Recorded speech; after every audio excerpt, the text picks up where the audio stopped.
Welcome to the stream, everyone. Where are we? Where did we leave everything off? So, we are Mali.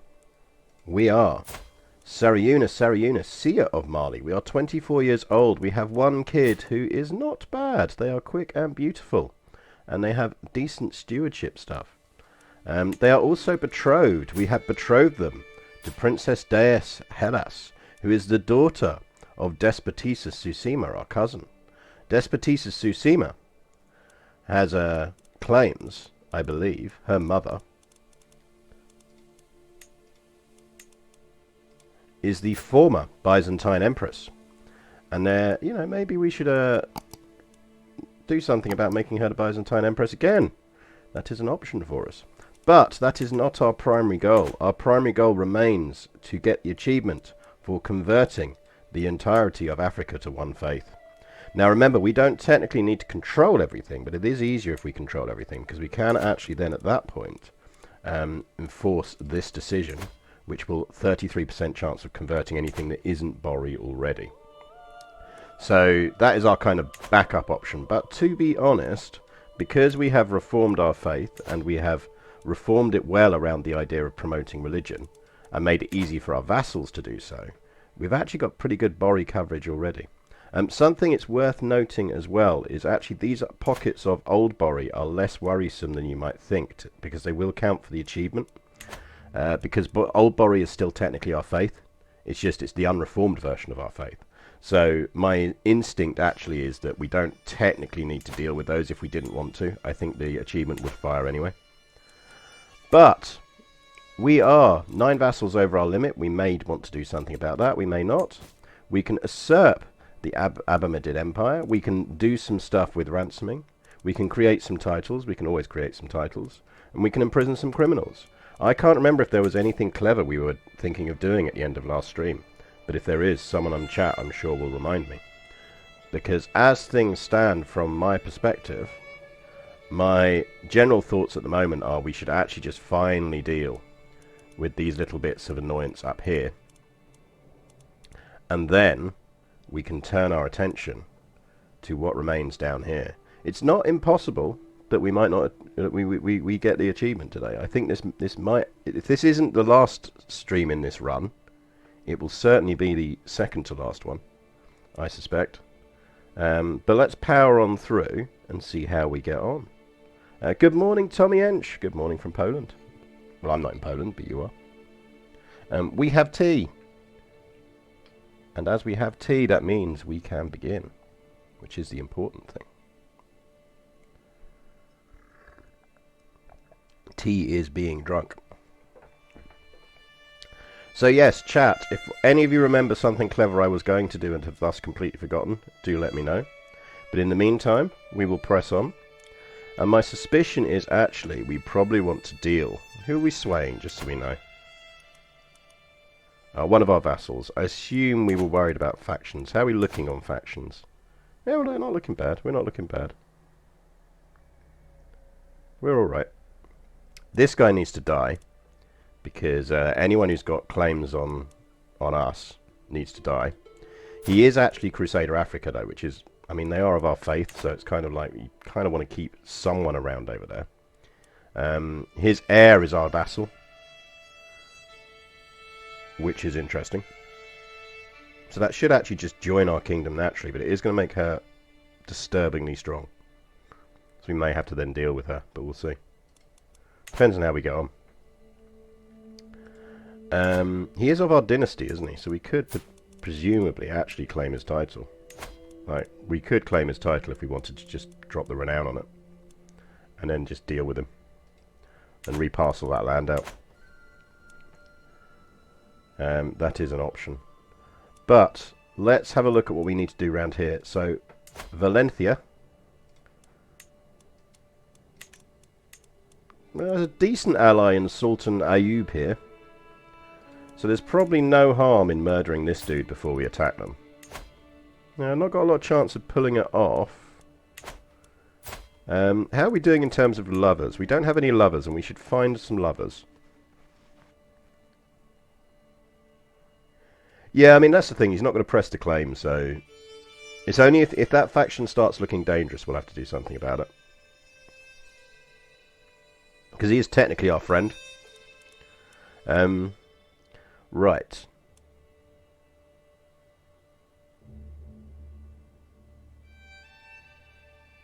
Ah, yeah. No. We worked out we can. You can't get lovers, you can seduce.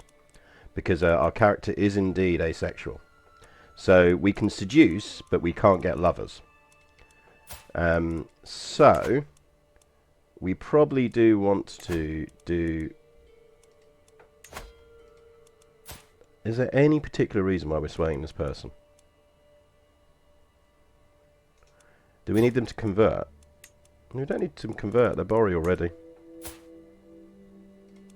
Would you like some gold? Have some gold. There you go, now you like us.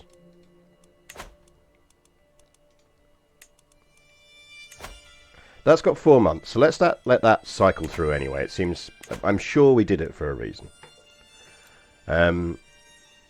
But we do want to murder this guy. Let's see if we can get some support for murdering him. We put our spy master onto assist with it. Chat, we've got 4 years left on a religious conversion, so remind me in 31 that we can religious convert somewhere else. Anyone want to help us murder this guy? You want to help us murder this guy? You would like to help us murder this guy? You would like to help us murder this guy? Lots of people want to help us murder this guy, which is quite useful. Right, so he should be dead in a few months. So what we should probably look at in the meantime is which of these little ones we want to pick off. He has got... That Sultanate of Aquitaine is allied with a lot of annoying people. I mean, we could win that. I'm just generally reluctant to fight wars against big people when we don't have to. I mean, the Duke of Majorca here is not looking in a particularly solid position. So I suspect we're going to yoink that.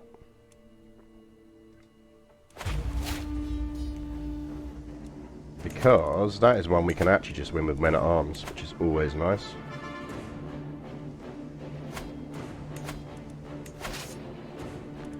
So let's raise our men-at-arms. I mean, we could even just do it with a Holy Order.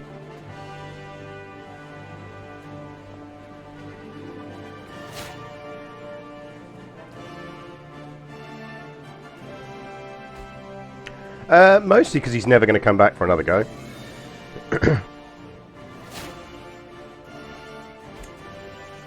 Oh, he just got friends. He got friends. I'm assuming he hired a Holy Order.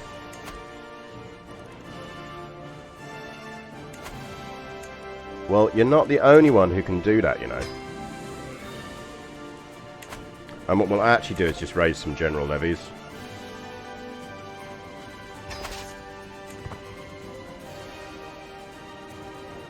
Don't need a lot, but like, let's get, say, that amount.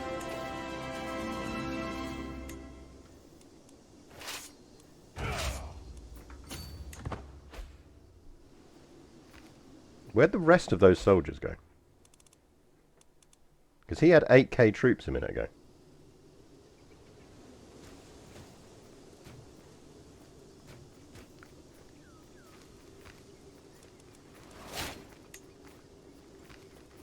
Like, he definitely had a hell of a lot more troops a minute ago.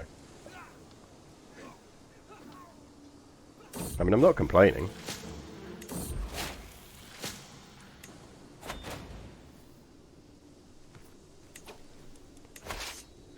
Right. Let's just double check. Yeah, because that is... Like, we're now fighting a baby with 5 troops.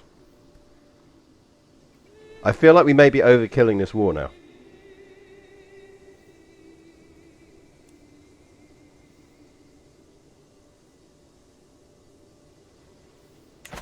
KRFSM! Thank you very much. 6 months? That's half a year. It is indeed. Thank you very much for the subscription. Enjoy your emotes. I'm not quite sure why that didn't come up with my proper stuff. I wonder if it's to do with... Because I've had to reactivate everything, because obviously changing passwords after Twitch's leak. I'll have to check my alerts are still firing properly. It did say they were, because I've logged into Stream Elements and everything, but you should have had a different thing for that. But anyway, let's continue to war on this small child, who is 1 year old, and has like 5 troops. So you might as well go siege that. I would say that we're reasonably safe to split this army up and siege somewhere else. So you go siege down his capital. And the war will be over by Christmas.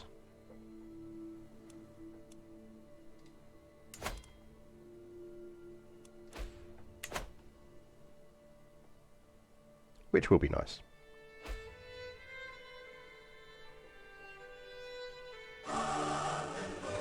Tommy Ench, thank you very much for subscribing. There you go. See, you got a decent little subscriber thing. I wonder if it's the resubscription one. I wonder if there's technically a different API hook for resubs. I'll have to have a look at that. Enjoy your emotes. Enjoy your jail baby. Your not my cat. And whatever the other one is. Murder spiders. Because Murder Disco's tier 2, isn't it?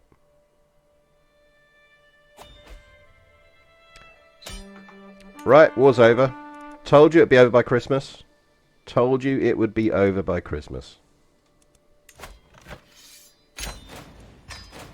None of you believed me, but I told you it would all be over by Christmas. Right, murder plot against Duke of Valencia is ongoing. So, do we want to wait for that and pick off one of the small guys down here? He's been sieged down by someone anyway. Probably him.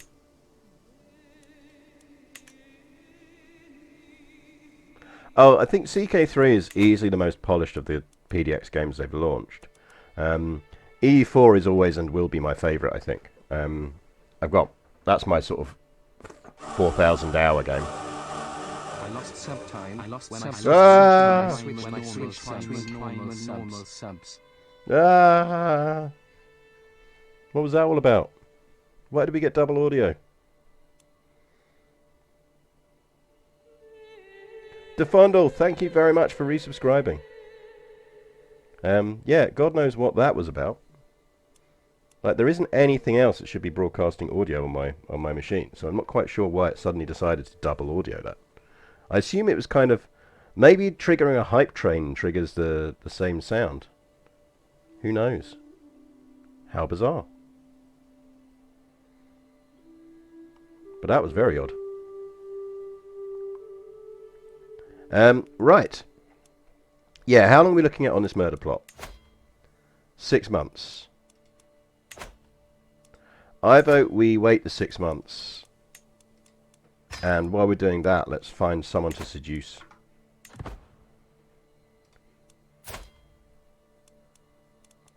Or marry. But we really want someone with good traits.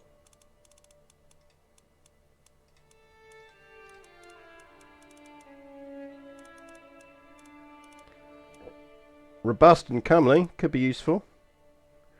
What's our traits again? We're a genius, aren't we?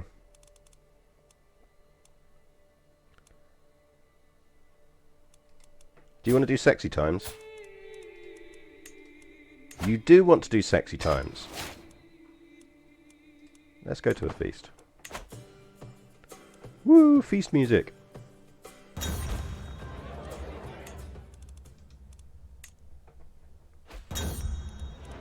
Oi, don't puke on my blouse.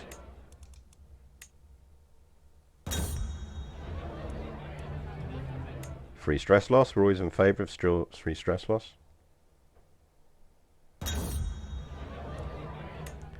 Yeah, I think people get, like, a lot of the people who kind of get annoyed or claim that CK3, oh, I can't do things, it's like, because they see it as an empire builder, not a dynasty builder. While Tarek's ability to make friends has proven invaluable in my scheme, he is not quite as careful around as others as he should be. Let's keep him quiet. I got 64%. Oh, motherfucker. You little shit. Quick, get more people in. Who else wants to help us murder this guy?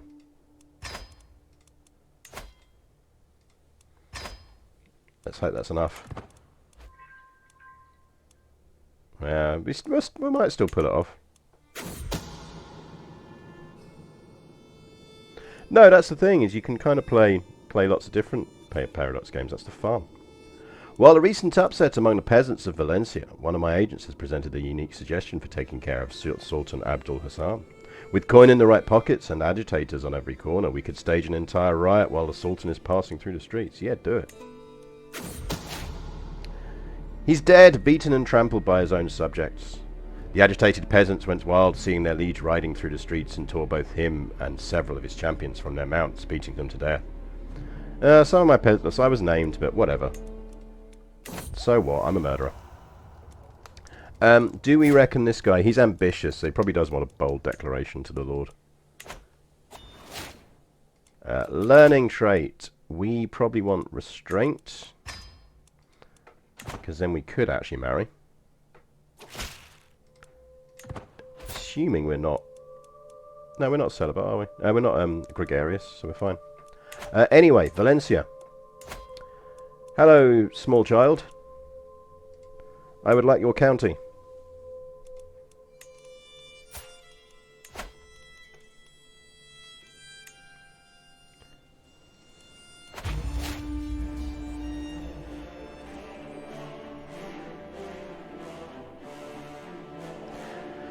People will never forget that you're a murderer, unless you go for absolution from sins, which you can do if you're Catholic.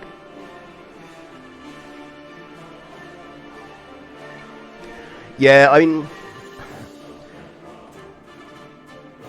I see people are still calling CK3 worse than CK2 when it didn't have years to build up the library of DLC. Yeah, exactly. Exactly. It's like Paradox fans, of which I am one, but the majority of Paradox fans can be a bit shit sometimes. Not in terms of people, but just in terms of unrealistic expectations. They also have a tendency to kind of assume the way they play the game is way everyone plays the game. So you get people going like, well, I mean, this is completely broken now, because when I blob I do X, Y, Z, and you go like, yeah, but not everyone plays like games to blob.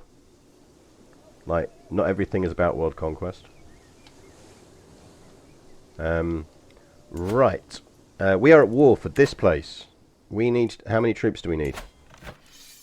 Yeah. I mean, to be fair, actually, we might raise everyone. I'm just thinking that we need to conquer a bunch of different territory there before he'll surrender. So it's going to be quicker just to actually raise everyone. And we've got the gold to do it. We're also short a councillor. Who died? Yeah, sure, you can have it. 52 days left. Remind me we can culture convert in a while. Should probably do something about my stress. Yeah, you're probably right. I should. Can we pet the kitty? Let's pet our kitty. Giggity. We can't call hunts or host feasts. 29 and 31. Remember that.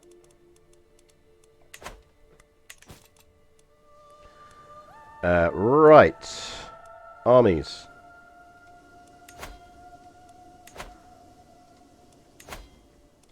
Raise all.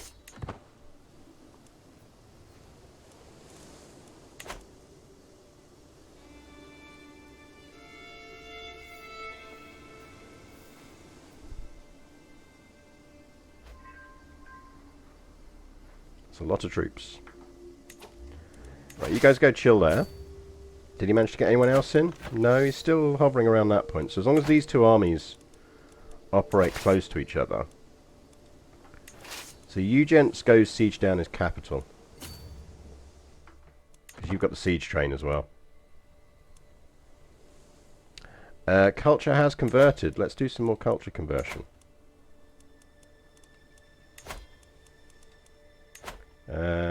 Where should we culture convert?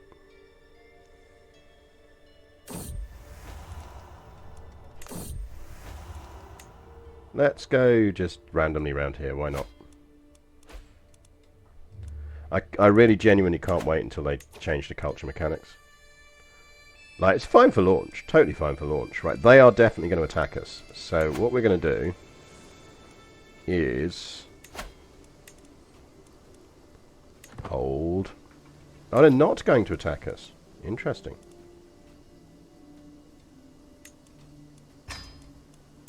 Fine, let's see if we can attack them.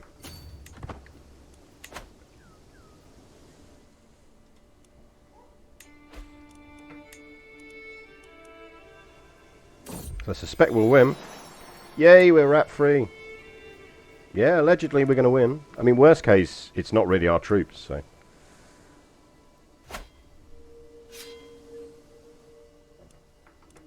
Right, well now we know where their army is. You've got the siege train, you haven't, so you go siege something else down. Go siege that then. Right, let's try for sexy times. EU, we had sex in the privy.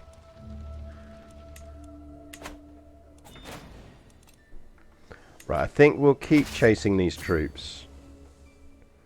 To be honest, that siege plus the capital siege should actually be enough for us to win this war, but...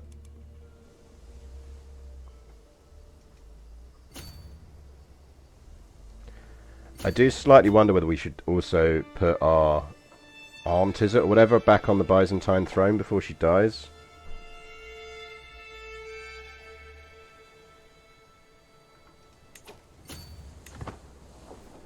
I do suspect it might be helpful. Because I don't think her daughter will carry over the claim otherwise, unless we press it.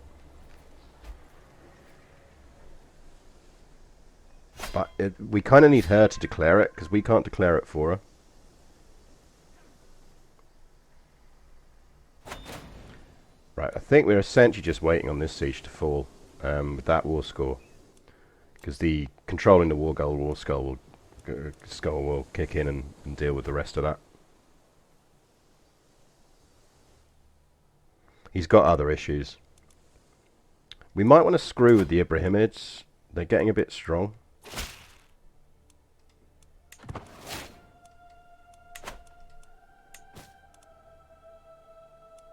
Which does make me worry slightly. Is she landless? No, she's not, because she's a despotisas. She's got territory. She basically, she isn't landless. She's there. Or do you mean my Yeah, that's the thing. Is technically she's still got land. She just lost to the Byzantine Empire. Not sure how it should not Seriously, what's doing that? Why are we getting multiple audios?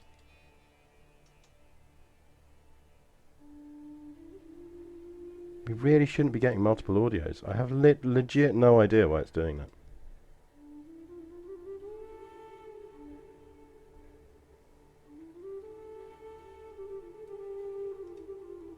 Like, there is nothing else open. I've got nothing else open that is doing sound.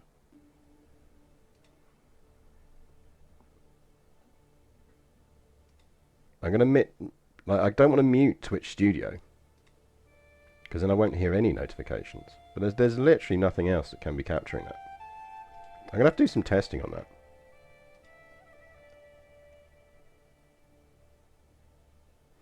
Yes, the shields in the bottom corner are indeed the war scores. Did you think I was just kind of guessing each time as to how close we were to wars finishing? Because I'm good, but I'm not that good. When I was saying like, yeah, no, we're 67% of the way through this war. Yeah, we're just waiting on that to fall. That'll be enough.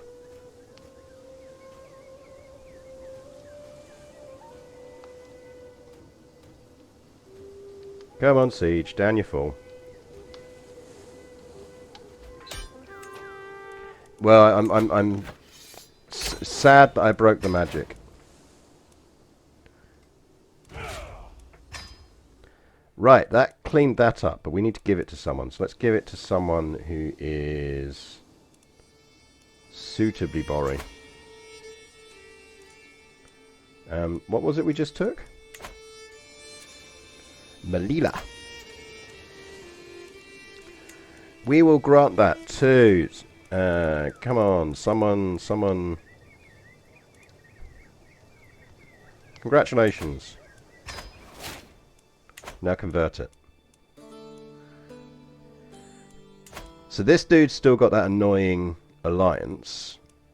So we might come back for him. He really doesn't have a good alliance. So let's clean him up on our way around the coast. Hello! It's me!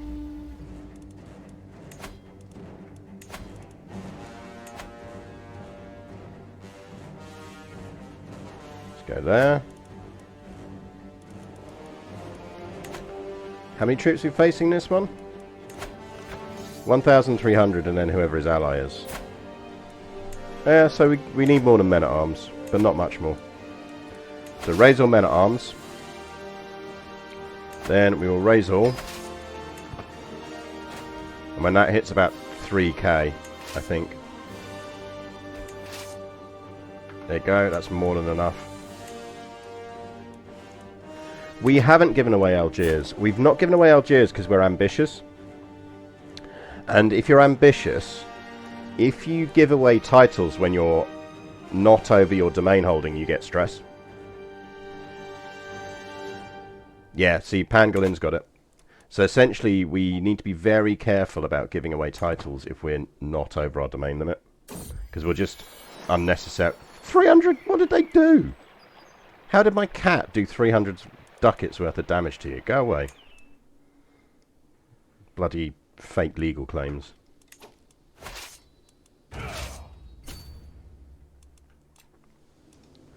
Right, you go murder them. And then we need to start thinking about cleaning up stuff down here. How are we looking on our conversions? 19 months. Remind me in 19 months that we've got another religious conversion we can do. We should probably finally deal with Janet here as well, shouldn't we? Assuming we've got no truce.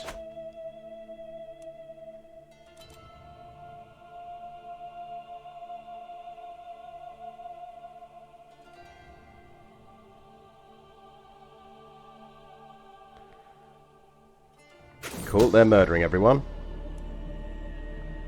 Someone's plotting to kill my court physician. Actually, my court physician's quite good, isn't it? Let's just take some learning lifestyle. We're not fast. I feel like we might want to marry.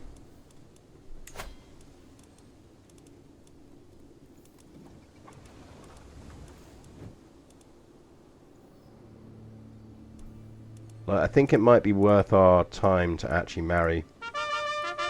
See, look there again! Double sounds. Why are we getting double sounds?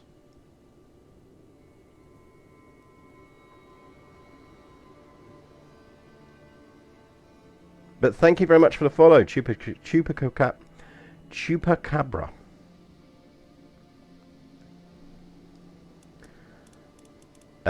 Crusader, Africa's fractured. Okay, yeah, we should go check it.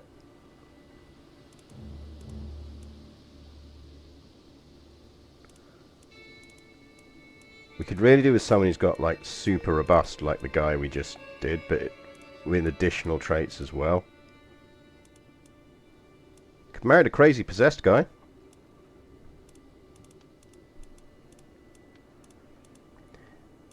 You look decent.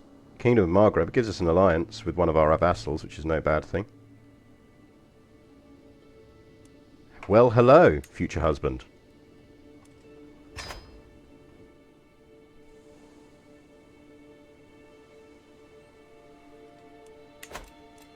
We should call that hunt, because that gives us some stress loss.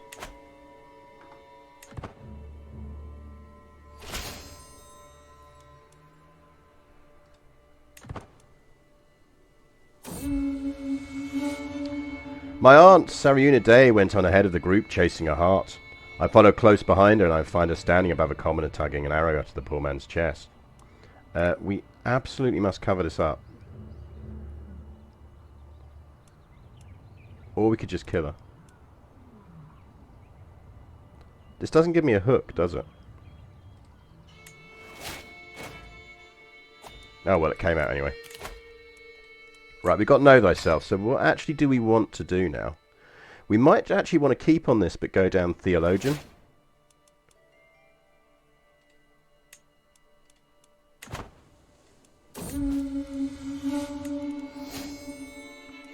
Because Theologian would be quite useful in terms of rushing the last conversions. I don't think we have Groom to Rule yet, but we've got Pedagogy, which is the critical one. Speaking of, we should check to make sure we're actually educating our kid. Because Groom to Rule we can get at any time, because it's retroactive. Is anyone educating you? Yes, I am. Good.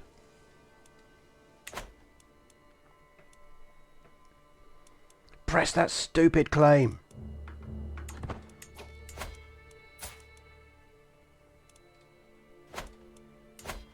Kind of tempting to just go after the Byzantine Empire title ourselves. It is not really an empire anymore from what we've done to it. But he is Bori.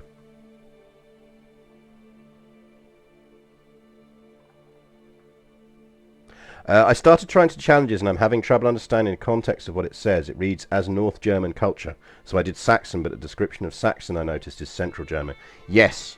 So if you're trying to do achievement bits and you're doing those ones, North Germanic is basically this group. So you're looking at, obviously we're at the point now where you've got Norwegian and Swedish and everything else. Norse counts as North Germanic. So really what you want to be thinking of is stuff that is, that Norse is the kind of thing you want to look for. The other thing you can do is, this should work, if you're ever unsure on a thing, like that, bing, bing, bing, bing, bing, let's find one. Oh, it doesn't do it for North Germanic, does it? That's really annoying. I thought you could right-click and see the culture groups. But yes, you kind of want to be picking anyone, well, picking anything from up here, or you go with like Heistine, or any of the Norse guys that are hanging around in Britain. The other culture that technically counts as North Germanic, and is a fun one to do, but you've got to form it, is Norman. So if the achievement says starting and staying as a North Germanic culture, and you want to avoid the inevitable flip from Norse into Swedish or whatever else, form the Normans, because the Normans count as North Germanic. So like if you're going for like Faster Than the Fox or something like that, you can do it as the Normans. Or Miklagard, the one to control Thessalonica. I think when I did that, I did it as Heistine into the Normans, got Faster Than the Fox, got the Miklagard achievement, then converted to French culture, which then gave me the achievement for being a French guy controlling Thessalonica as well, etc.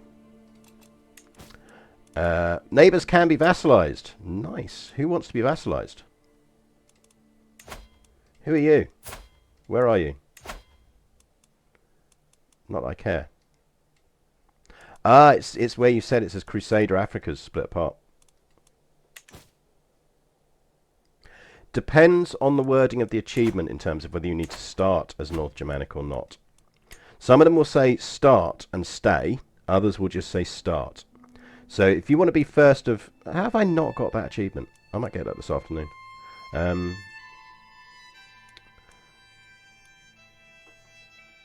That's ridiculous that I haven't got that achievement. It's probably because I always end up playing a Sartre when I go Mediterranean, because it's more fun and easier.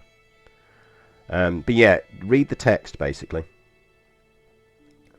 So, if we look as... So this one, Far From Home, is a good example.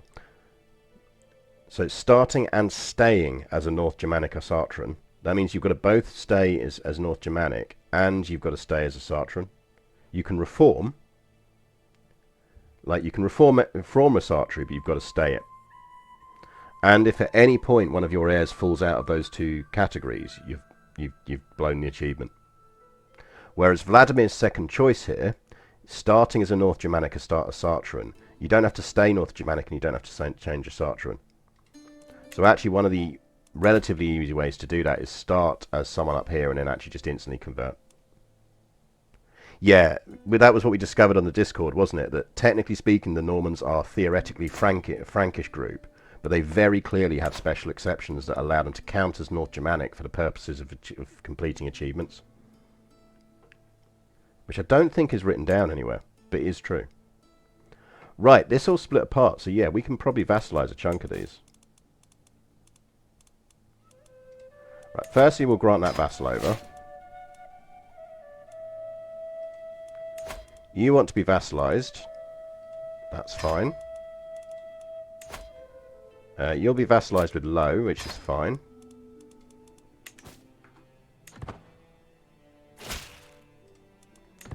Which does leave a little bit of border gore. Sooth, if you know what's good for you, I would suggest that you probably want to be vassalized. How far off of it are you? Only -8, so if we actually bribed her, that might actually be enough.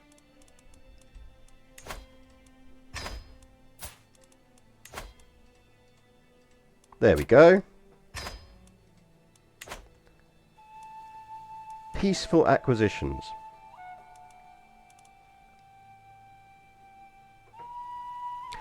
Yeah, again, it's why I'm really intrigued to see what they do with the culture reworks. Because, I assume he's got some armies running around somewhere attempting to do something.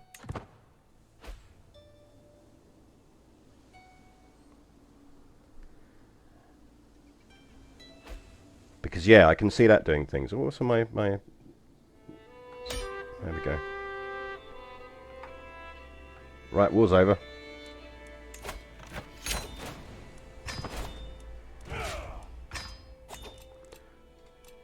Let's hold a feast, get our stress down. Because we are over our domain limit, we can give that away. So let's give that to someone without claims, but who is Bori and Hausa. And we might need to transfer that. You can have that. You can have that. We are not endorsed by our Magadija. 8 months on thingy, remember. But, I feel like we might actually just want to go for her anyway, because she's better. Congrats. Problem solved. 7 months left on conversion. Yeah, Norman is actually a ridiculously powerful culture. It's probably my favourite culture to play in the game, right now. I mean, that'll obviously change. But Norman is actually my favourite culture in the game to play. Because it's ridiculously flexible because of the way it counts as Frankish and for some of the achievements for North Germanic. And you get the Armoured Knights boosts as well. It's really cool. And you still get to keep your Varangian guards and all of those kind of things. Right, you're my vassal. So whatever war you're fighting in, enjoy yourself. Well, with the exception of Amarid up here, which maybe we should deal with soon, we really do need to just worry about this bit now.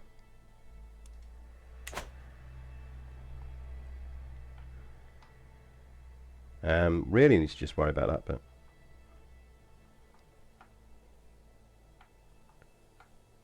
Which is good fun.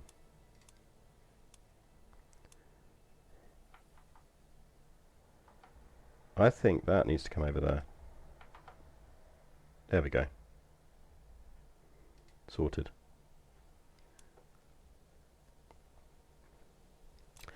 So in terms of Bori, like, those are the bits we've got to do. So we're getting there. Remembering that all of this is Bori, a lot of this is Bori already as well, because there's a Bori ruler down here. Oh yeah, we've got Dammit Janet, haven't we? Let's deal with Dammit Janet. Because it's done then. And then that bit we'll deal with when he dies. So when that alliance pops. So what we should actually do with him is we should watch this dude.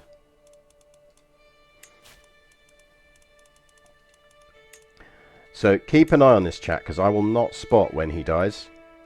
Your job is to tell me when that dude dies in the top corner. Because that's when we'll jump on the Amorids. Or alternatively, when this dude dies. Let's pin him as well. When one of those guys dies, tell me. And in the meantime, I'll declare war on Janet.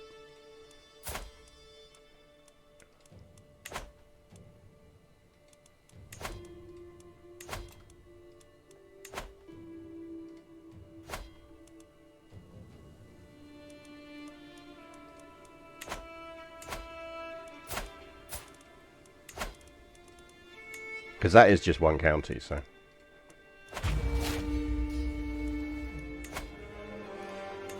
Man-at-Arms will do it. Do our feast at the same time. Oh, I missed a histofact redemption. Blind's Eye View redeemed a histofact. I'll let the music finish before I do the histofact. Because it's distracting. Calm, Brave, or Zealous. Calm is actually really nice. Although Brave is virtuous. Become Brave.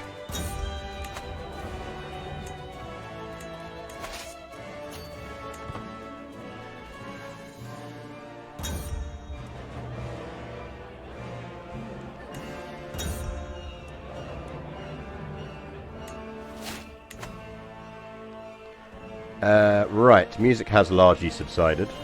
Well, not quite. Let's let it go for it. I suspect it's louder in my ears than it is in yours, but it's still quite distracting when you're trying to talk.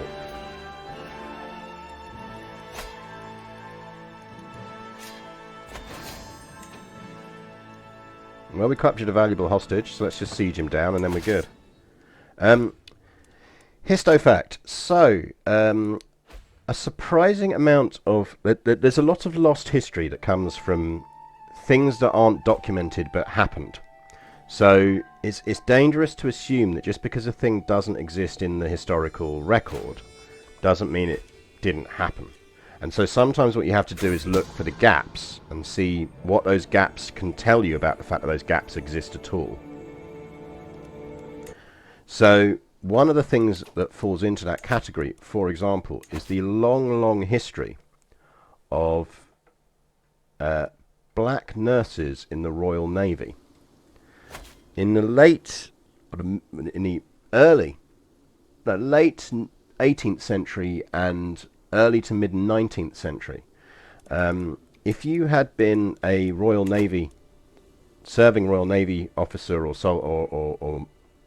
a sailor, and you'd ended up in hospital in Portsmouth, or certainly on an abroad station, or in various other places, you would actually have had a reasonable chance of having a the nurse treating you would have been black. And the reason that it is underrepresented in the historical record is because these are something that one of the nicknames for them is Gibson nurses, and this is because they were technically slaves. So they were, what you essentially had was people like this guy called Gibson, who had realized that they could take African women slaves, train them as nurses, and then sell that service on to the Royal Navy in the same way as people get PPE contracts from the government today. So actually, so many nurses in various places in that period in the Navy were black. But they don't show up in the record because all that actually shows up is the Royal Navy paying Gibson for nursing services. So you won't find the names of all of these nurses in the Royal Navy books of kind of like logs of who served in the Royal Navy or who was employed by the Royal Navy or payroll records or anything, because they were never paid. Gibson was. So what you have to start doing is looking for things like going, well, actually, who's being paid a lot of money and what are they providing? And if they're being providing something called like nursing services, or if they're providing something like that, you go, actually, hang on, what were they providing? So yeah, something called Gibson nurses. Someone did a really good article online about it recently, and it's worth looking up. But yeah, so an important part of history is looking for the gaps. And whenever you see people kind of going, oh, well, now they're all teaching about this stuff. That can't be true because they didn't teach that in my day. You go, yeah, that's because we weren't looking in the gaps in your day. We just didn't realise we needed to look in the gaps. You know, it's what happens. So yes, Gibson nurses. I've basically been arguing that the university I work for should have a statue dedicated to them for a while. Given that we literally have a chunk of the old Royal Naval dockyards as Chatham as our campus. And obviously the Royal Naval Hospital. Right. Well, I think that's mostly cleaned up. With the exception of Amrid, and we're waiting on these guys to die. We do need to give that province away that we just took, because we are over our limit. So let's give it to someone. Hopefully someone will convert it to Bori, so that we don't have to. Congrats. Yep, the one and only. Our dread level should be pretty decent. 78. We could murder a few more, because I did see a faction alert pop up. So let's just kill someone. You, sir. How would you like to die in order to make me more dreadful? And you, sir. Congratulations on winning the death lottery.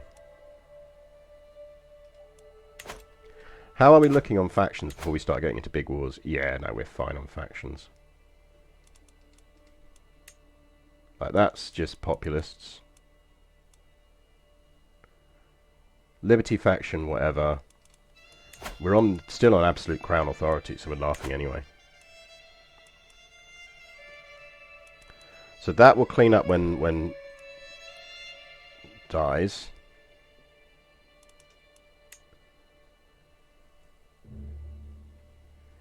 So we should start cleaning up down here.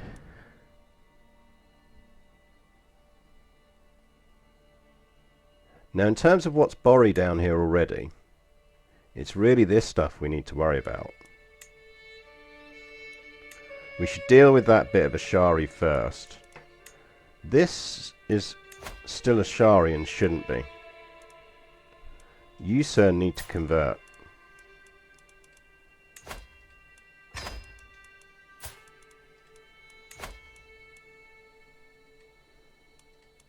He's not going to convert. Will his kid convert?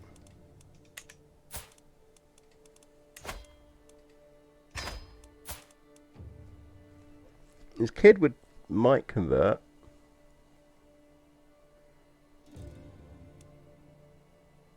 Still is the NRI. The NRI is technically part of the University of Greenwich these days. Like a kind of independent sort of sub-body, but technically the NRI is part of the University of Greenwich.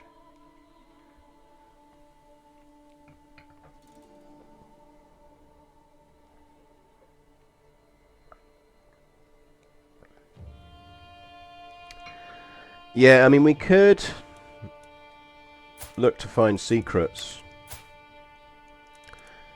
We'd have to flip off onto the intrigue track then, though.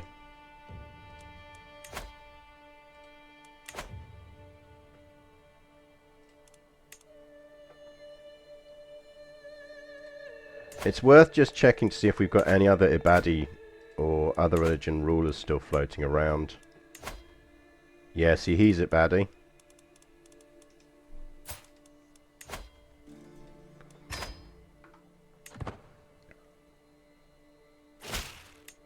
Right, he's not going to convert.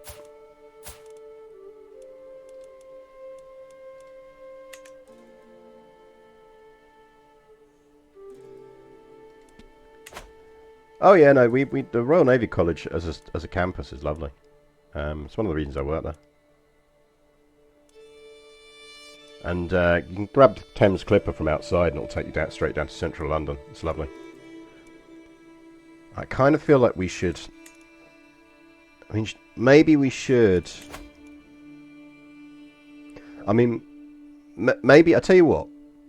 Let's do Faithful and let's do Zealous we kind of want those three. Like, we want those three.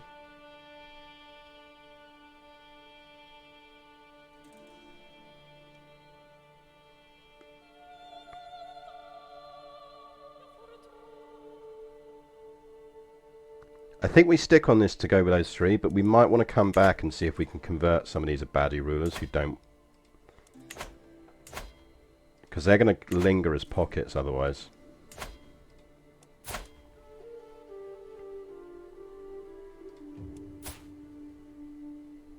He's 11. Technically there's still time to convert him.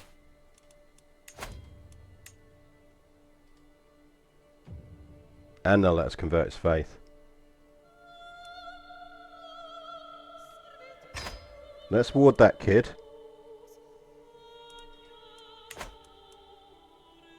This lot is controlled by a Bori ruler and will convert. That's a Bori ruler now, so that's fine. So essentially it's that pocket of Ibadism there.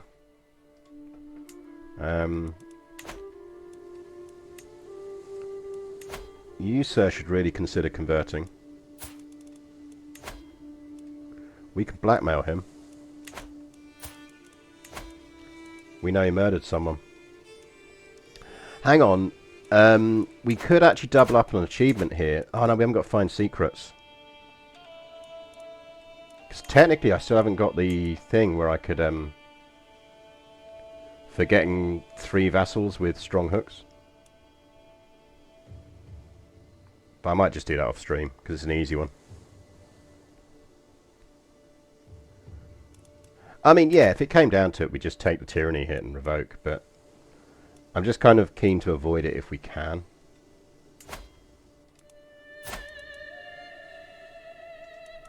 Thing is, if we blackmail him, that'll give us a hook. And actually, we should be able to just demand conversion on him then. So he's now Bori. We've got the warding on the kid who's that one. Or that one, rather. That territory is by someone who's Bori, so that will convert.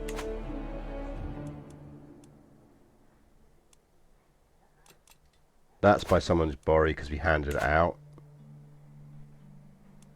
I think it is tyranny. I think it would count as tyranny.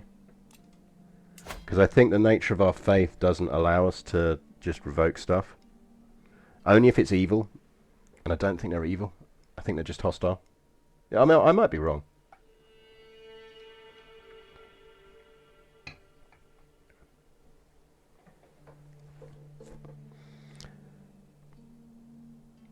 Your mother was an entomologist, a locust specialist from. No, NRI is still going strong. Does an awful amount of research and work. Where we do a lot of stuff in Africa on looking at using insects to spread anti-malarial stuff. So essentially trying to work out how you kind of breed mosquitoes so they stop other mosquitoes having malaria. That kind of thing.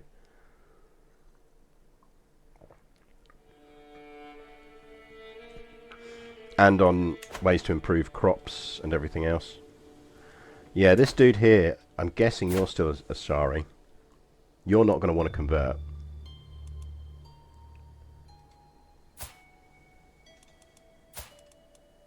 You probably would if we bribed you.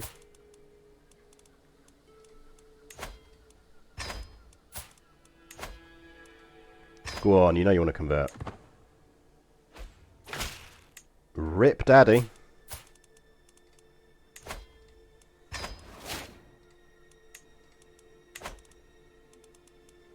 Rip your daddy.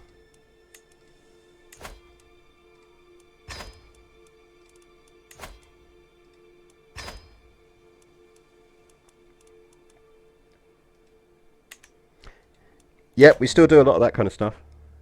What's causing these places to go back to other religions after you put Bori in place? So what can happen, for example, is either someone inherits the title who didn't convert, or was like, if, for example, so the reason they might stay not Bori is if I got the overlordship rather than the specific territory and handed it out. For other which was the case for a lot of the territory around here, because we did a big war for the whole lot. We didn't just eat them as counties.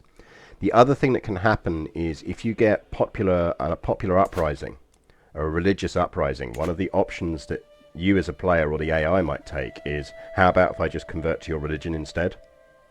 It's actually a handy way of force converting your character if you need to for some reason. So it's entirely possible that what happened was they got a religious revolt and they either lost to it, or they got a claimant revolt or something, and they lost to someone who was either the other religion, or they opted to convert to it in order to retain their title.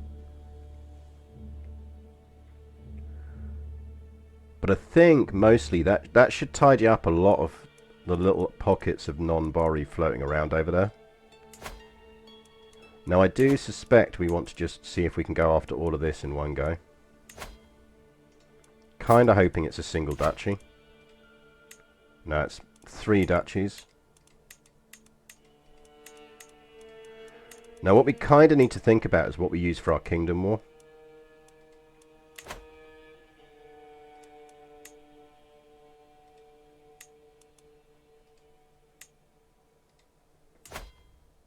I mean, that's probably the best use of our kingdom war.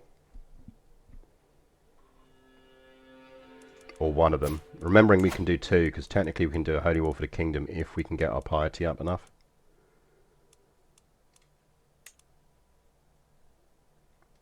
See, that's multiple kingdoms anyway, so we don't really benefit from going for kingdom wars for that.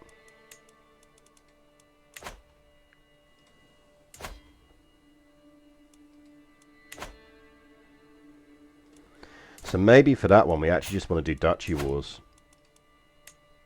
because it's essentially equivalent. Let's go for a duchy war for that, because then we're going to have a truce timer, and then we'll do a kingdom war for everything that's up there.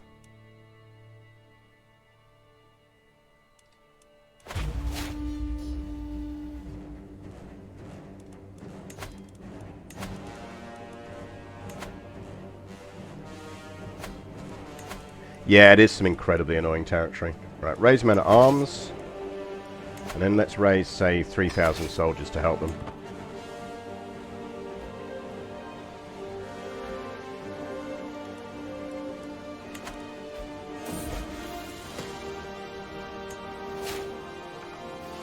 Right, that's plenty of soldiers.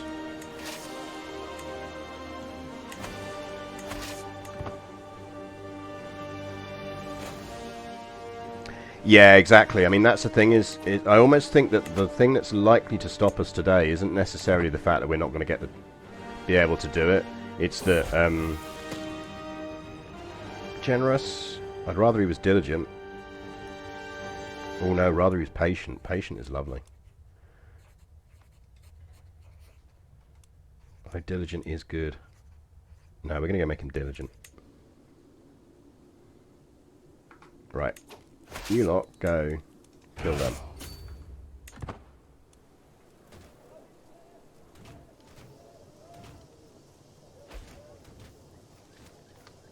Too late. You can't run away now. Gotcha.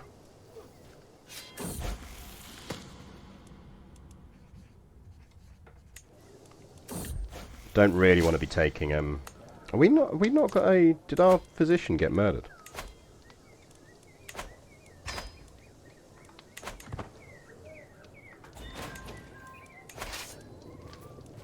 Right, split in 2. Who got the siege? You got the siege train. You go siege that. You go siege that. He's 55, but he is decent. And you're not. Yeah, we'll go with you.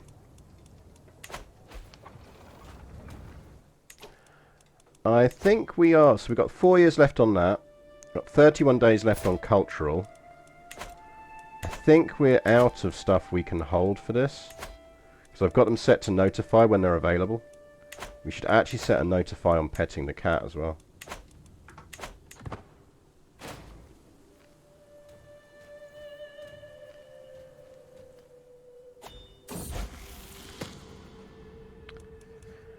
Can we take 25? Well, I mean, that gives us significant, so let's just do that. Dynasty Legacy. We could take Squire Traditions, which is lifetime experience. We could take Life Expectancy, which is not as useful as you'd think. Courtier and Guest Opinions. Fertility.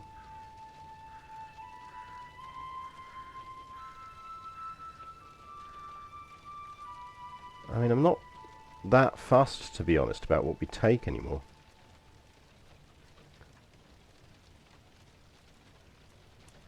Yeah, maybe we go fertility just for this ruler. It's not like we're going to have that many more rulers.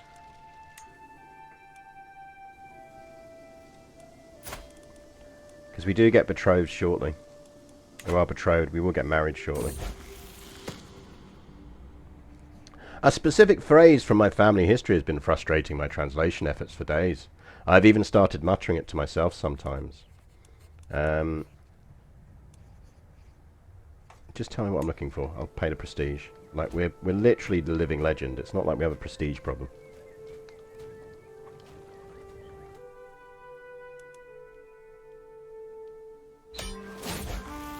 End of the war. Perfect. Ooh, hang on, hang on, hang on, hang on. That's her heir.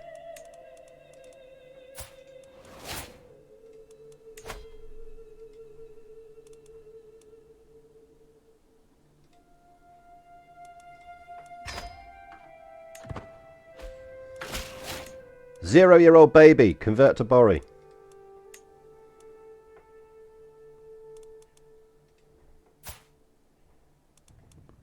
You may be about to suffer an unfortunate accident.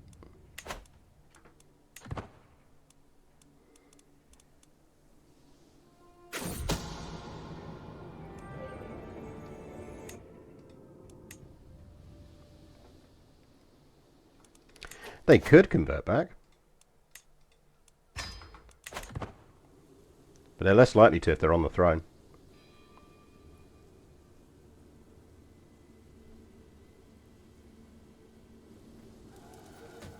Exactly, not if they're dead. And as soon as Daddy here dies, and his Bori son inherits... Anyone else want in? Nope.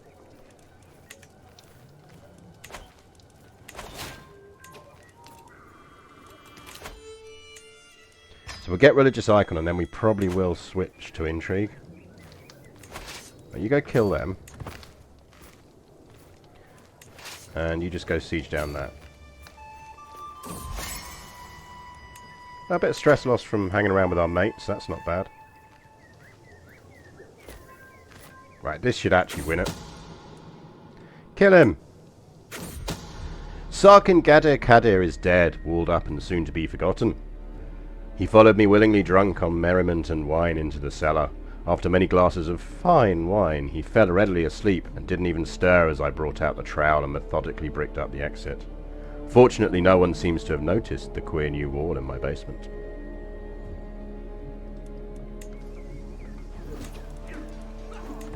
So that should put his Bori son on the throne.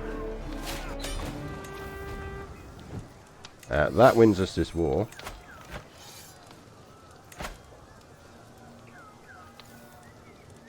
Oh, hello.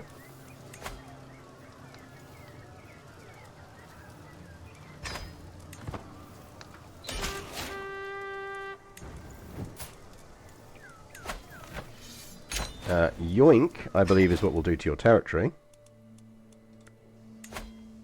And then, you know what would be really cool? If we could ward him. Can't ward him to us, because we're already doing it. Because she can't ward him anyway.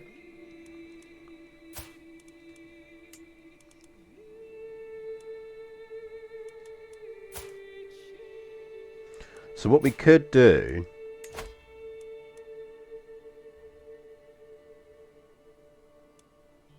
Like...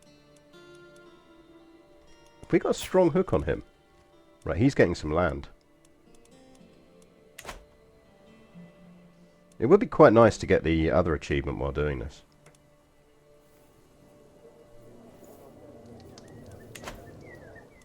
Well, the heir is already Bori because we converted him, but there is a chance that his guardian would convert him back. But if we force his guardian... There's not an option to sort by hooks, is there? It's very annoying. But if we used our hook to set the kid's guardian... Right, first off, let's give this dude some land. Tell you what, you can have 2 bits of land. Go on, enjoy yourself.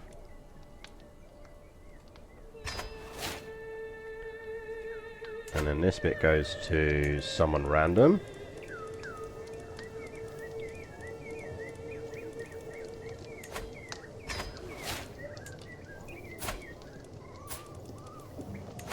I think we've got a duchy we need to give out that's related to this, haven't we? It's in...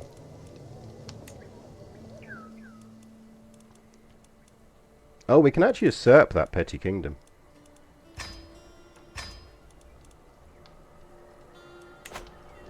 And then we can give it to him.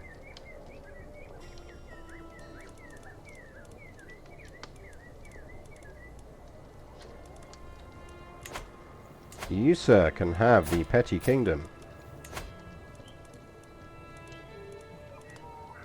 Duchy of Douro, that's it.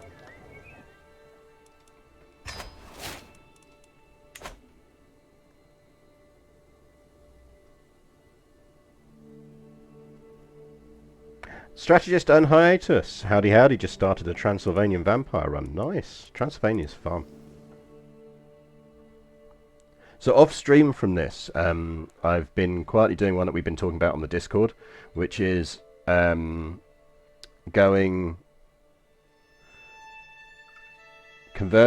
to, what do you call it, the sun worship religion, but without using any hacks or cheats, which basically means working out ways of how do you convert to a dead religion. See, look, we only got the net sound once then. What's going on? Griffrig, thank you very much for resubscribing with Prime. That is very generous of it. Zunism, that's it. So yeah, I'm looking to do a convert to Zunism run without actually leaving Afghanistan or using any kind of game hacks. Which the default cost for that is 100,000 piety. But I've worked out different ways you can get it down. So I am actually recording that one. So what I'll probably do if I pull it off is I'll just chop and edit it down into a little video and stick it on the YouTube channel as a kind of like, here's a 10-minute guide to how to revive Zunism as the founding dynasty of Zunism without, so not, i.e. not with a custom character. Which is fun. Spoiler alert, it means you actually need to work out how to go Sartru first. Right, so we won that war. So the Kingdom of Darmot and Adjiran are actually already Bori. He's not. Darmot's not. So we might actually want to conquer that before he starts converting all of that territory back. We need to deal with him.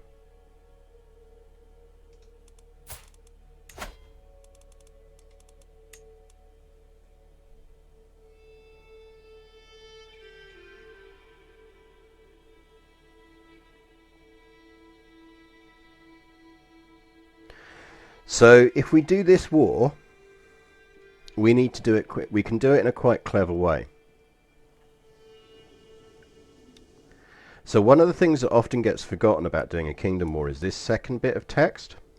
So you see, you seize all titles within King Nawari's realm belonging to the de jure to the target title, i.e. this one, and all occupied counties outside of it. Normally it's too much of a pain in the arse to bother doing that, but in this instance, I think actually what we want to do is occupy these 3 counties first, then push in and deal with the rest of the war, which would actually mean we get that title and we get all of his land there. Which then means that stays Bori and we don't have to go back and convert a whole bunch of stuff. Which would be very useful. So I think we do probably want to do that.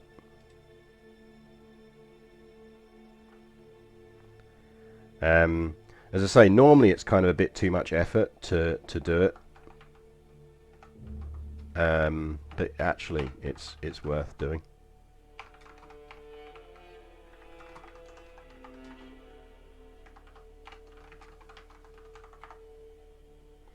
Yeah, it's worth doing.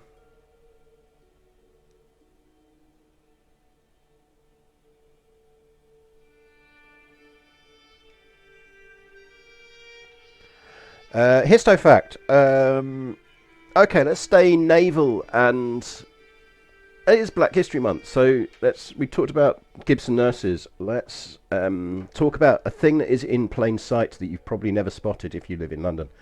If you live in London or are visiting London, and you visit and look at Nelson's Column, obviously around the bottom of the column are the friezes that mark Nelson's death, that were all kind of put in there when the column was built. One thing that kind of is hiding in plain sight is if you look at one of the scenes on that, the scene where he is, I think it's the scene where he's sniped, where it's actually Nelson being hit by the bullet by the French sniper. One of the sailors, the British sailors, visible in the frieze is very obviously a black sailor, like really obviously a black sailor. This isn't one of those things where people go, "Oh no, you're just being woke." Very obviously a black sailor. There were about, I think it's about 20 to 20-ish, might be a bit less, black sailors who were serving on ships in the Battle of Trafalgar. And yeah, it freezes if I tab out, because like I have to kind of tab things, because it depends on whether Google decides it's inactive or not. Like now, Google's decided it's inactive. What it is if it's anything else is running that takes focus away from Chrome in ways that Chrome doesn't think it's running, which it is. But yeah, so there are about 20 black sailors in service on various ships at the Battle of Trafalgar. The chances are that the one on the frieze is a chap called George Evans. I think it's George Evans, He's the only the only sailor listed as being born in Africa who was serving on HMS Victory, but he was there. So it's another one of those kind of history exists just because we didn't used to look for it doesn't mean it's not there. But yeah, it's one of those once you see you can't unsee things. So next time you're wandering through Trafalgar Square for some reason, have a closer look at the friezes on the base of Nelson's Column, and you will see George, or who we assume is George, sitting there on the frieze, because those friezes were done relatively concurrent with the time. So yeah, you will see George on the frieze. A Black Briton prominently placed in a place that people assume Black Britons weren't. So there you go. Hopefully that'll do you for a history fact. I think it's George Evans. It's George something. Might be, no, it's not George Ewell. George Ewell is the guy who dies at Rickerval, and his granddad took one of Nelson's eagles at Waterloo. Yeah, I'm pretty certain it's George Evans.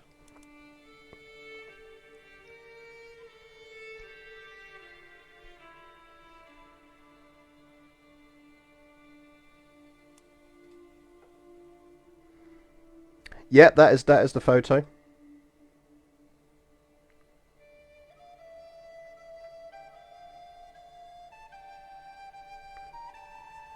George Ryan. Yes, that's it. You're absolutely right, Mr. Darcy. It is George Ryan. I knew it was like kind of a very short one-syllable surname. I wonder who George Evans is then, because that'll be another person from history. Yes, George Ryan.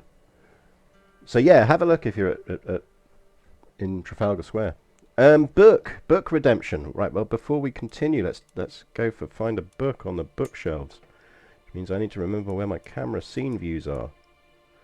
Let's have a look. Full screen. There we go. Right. Book.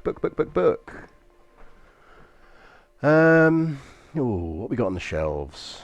Let's find something interesting. Oh yeah, here we go.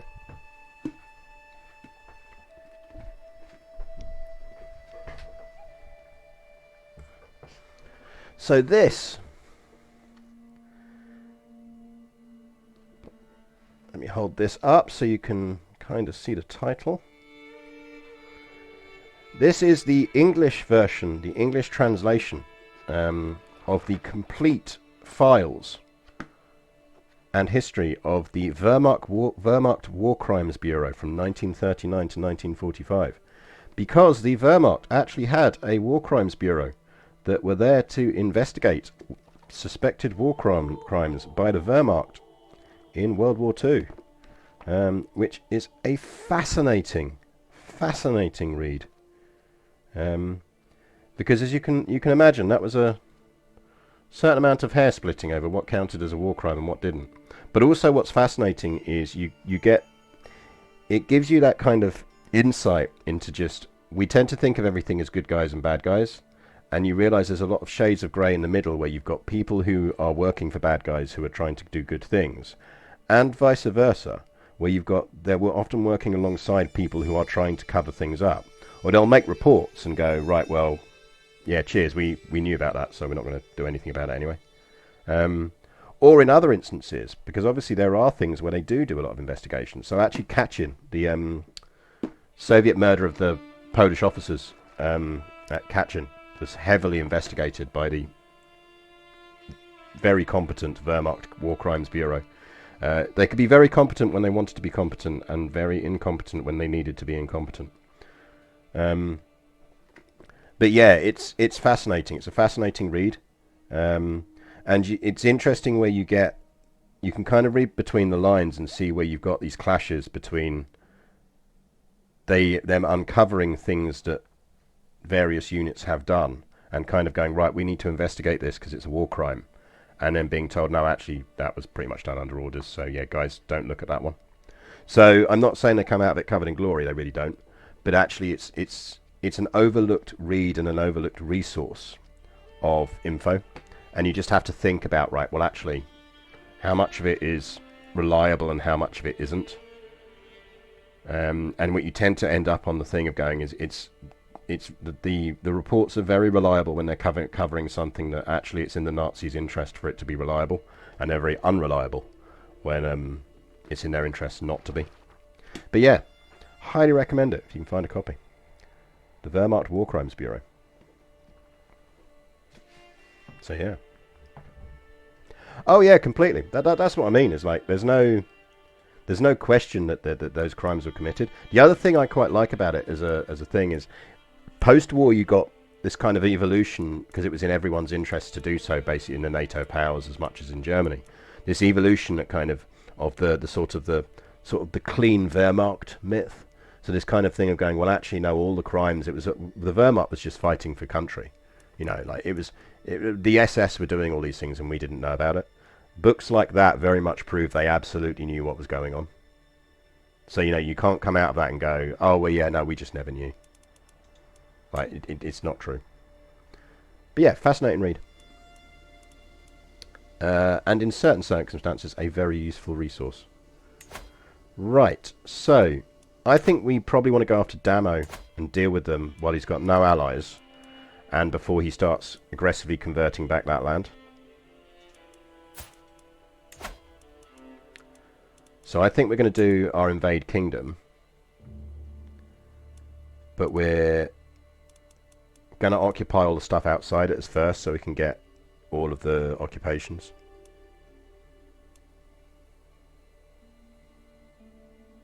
So I think we'd be silly not to.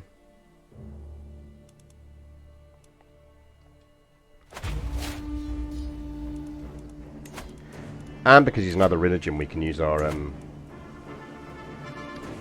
Holy Order. So raise all men at arms. Raise another 3,000-ish. Don't think we'll need more than that.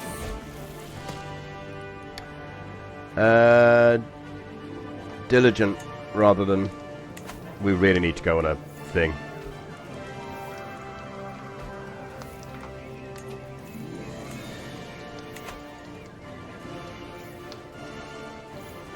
Oh yeah, absolutely. That's the thing. Is it's I find books and records like that fascinating because they really help you realize the stories or the narratives people build around themselves.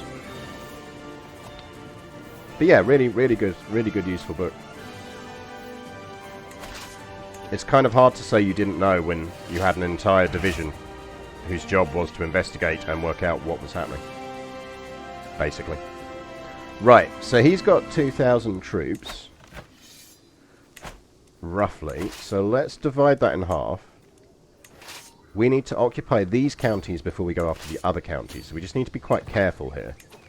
So these guys are actually just going to go on troop murdering duty.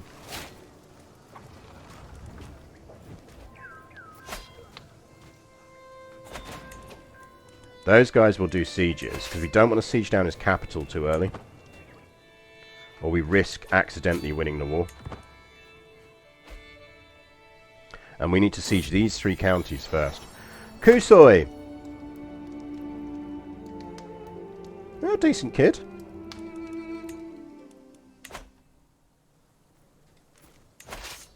Come here.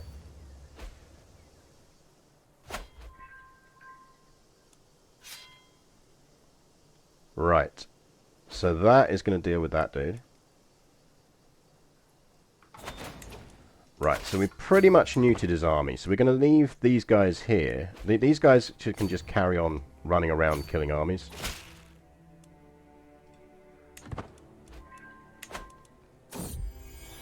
Oh, we got some stress from pause. That's useful.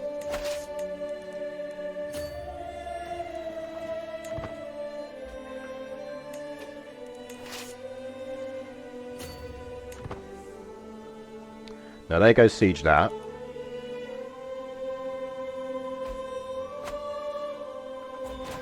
Now we're actually going to send them round there. We might not get that county as well, because it's possible we'll get too much war score here.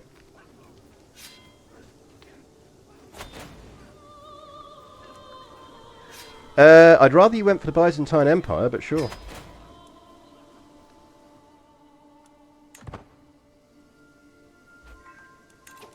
We can pet Paws. Let's pet Paws.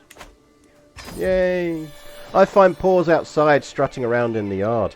As soon as he spots me, he meows and saunters over, rubbing up against my leg. I spend many minutes crouched by his side, petting him and scratching him under the chin. And when I stand back up, I feel lighter than I have in a long time. Thank you, my friend. Good morning, Leviathan. I hope you're doing well. I hope the world of streaming EU4 and other things is treating you well as well.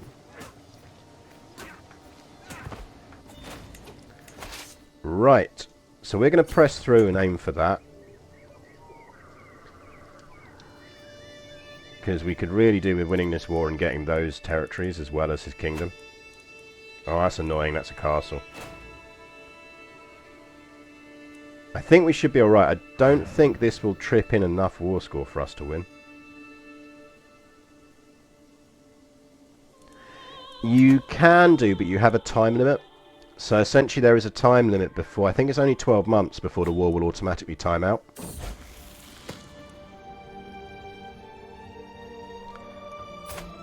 Excellent, he's converted to Bori.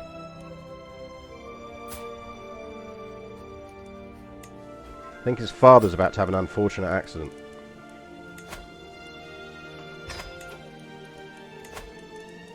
"13 months on religious conversion, by the way, remind me about that.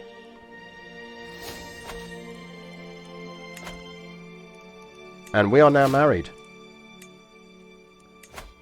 Anyone else want us? Yes, you want to help us murder this guy. And you do as well. So we'll invite those two in.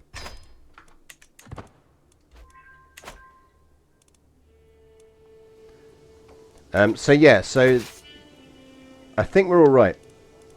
Because obviously what we're not doing is controlling what is technically the war territory, so we're not getting ticking for that. We might want to consider whether we go for the capital now. That's 8 months. I think we might as well start going for that, because it can take us longer than 8 months to siege it. He will have no gold of mine, because I have no intention of accidentally killing my children.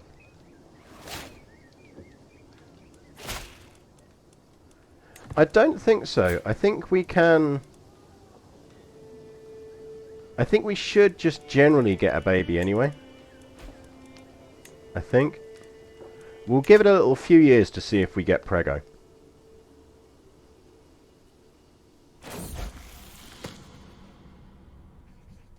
Right, he's chased.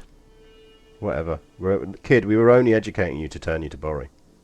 Literally only were doing it, and now we're murdering your father. Ooh, they're out of supply. Drop a siege. You're the siege unit. You go there. Get some supply back, and then go airdrop some supply in. We'll gain irritable, which is annoying, but we've got to do it. It's because our friend died.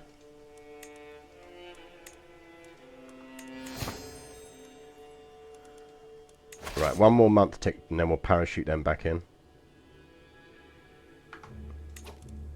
Because they're going to try and attack them.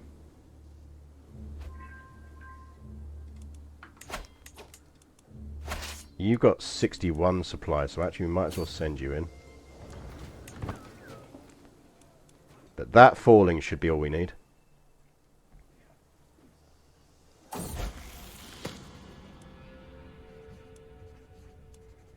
Oh, we're going to have to stress ourselves out again, that's annoying.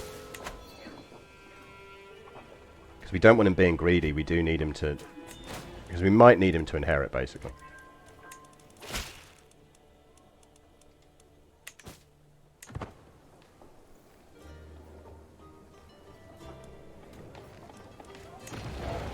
$15. This should be enough.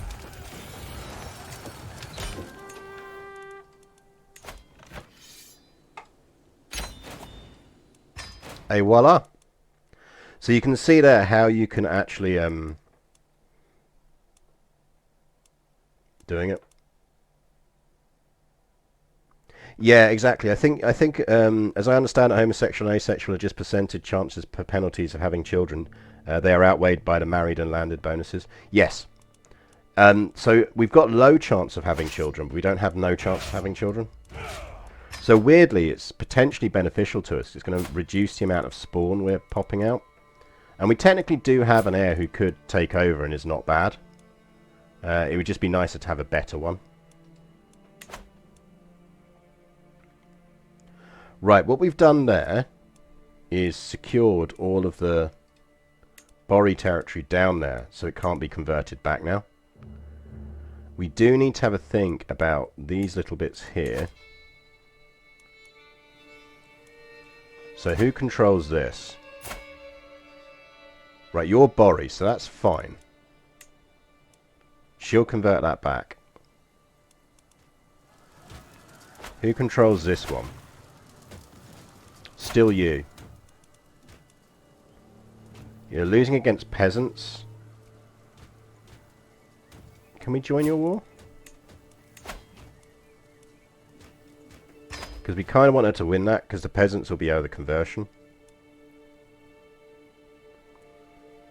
So you should occupy territories in a specific order in case of a kingdom war. If you want territories that lie outside of the kingdom title you are claiming, then yes, you want to occupy the extra territories first, and then go after the de jure ones that you want to claim. But it kind of depends on, you've always got to think about how long you want the war to go on for, as much as anything else. Because sometimes you just literally just do want that kingdom title, but you can go after it. It's particularly useful to know if, for example, you're playing like a Norse campaign, where you are kind of like going on a Varangian and you want to take a bunch of kingdoms and stuff like that, or you're doing a kingdom war in that regard.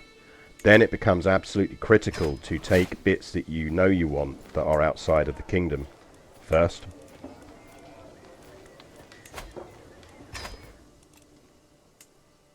So yeah, I think a lot of people don't realise you can do that, because they've never bothered to actually read what the text says and how it works.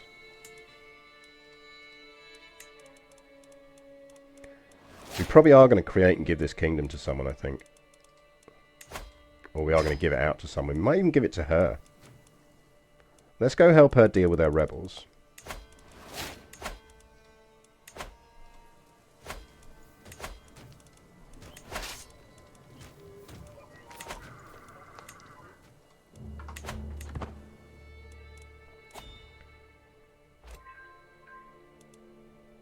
And then we need to get our next war on. Sorted. There you go. See, we are pregnant. We are El Prego.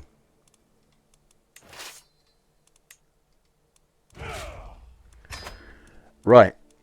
More stuff to conquer.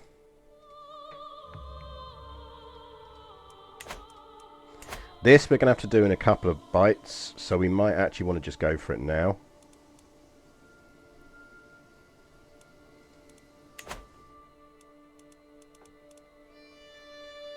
Yeah, it's because technically we're in another war and we disbanded them. Because we're in her war for whatever the hell it is she's doing up here. Those guys are still alive, which is annoying.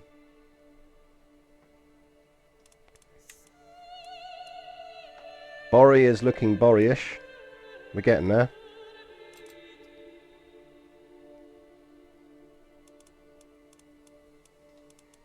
"58 days. Remind me in 58 days we can start our next conversion.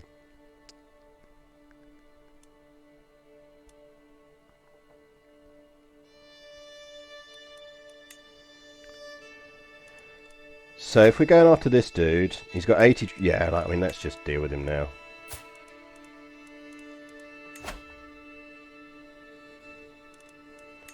I mean, the annoying thing is it's 3 separate duchies. Might even just be 1 province and 3 separate duchies. Yeah, it is. Let's go after that one and get that one sorted.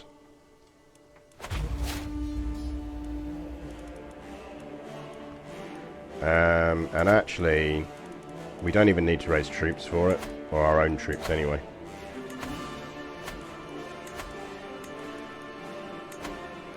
Let's just send the Holy Order in to do it.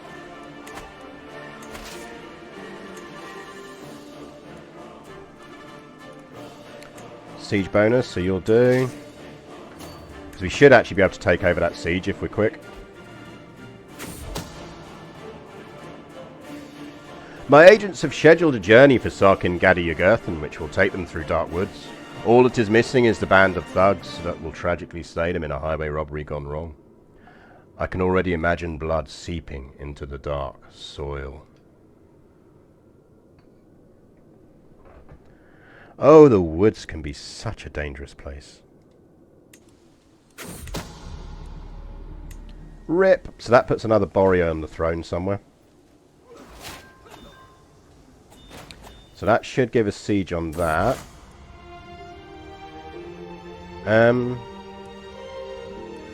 Isn't the Kingdom of Ajuran Borry already?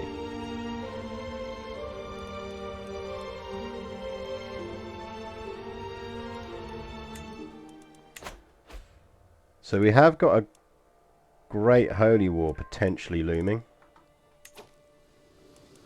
Right, let's go and see if we can steal that siege as well. So what is that going to be going for as it stands?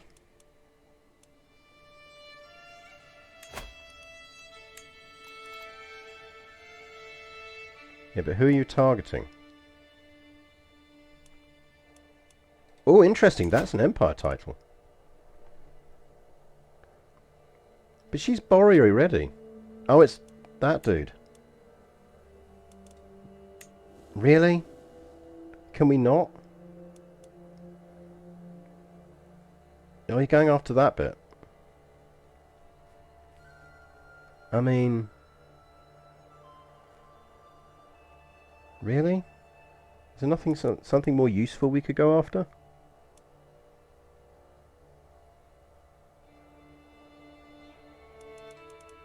Kind of wonder whether we should divert that and send it after somewhere more useful. Convert faith! Let's get... These bits will be converting because they are technically owned by Borries. This bit of a baddie is annoying me. Let's chip in and help on this.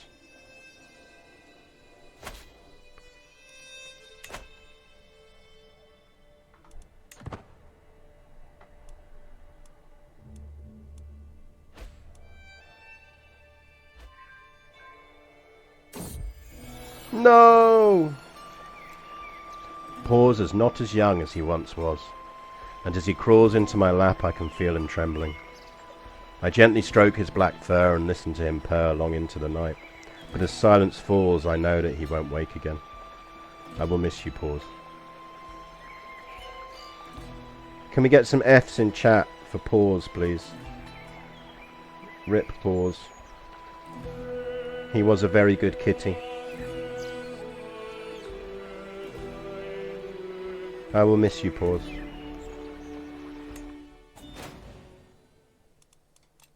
Let's go on a hunt, that'll help.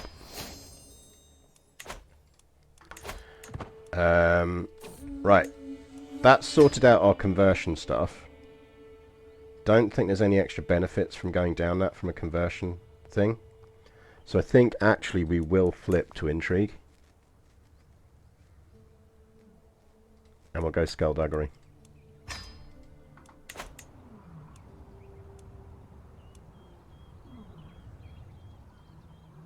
There is something majestic about the way the heart gazes across the landscape. From behind bushes I raise my bow.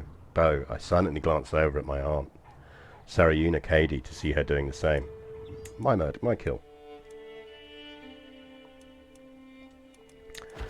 I'm probably actually just going to donate gold to this, because they might pull it off without me.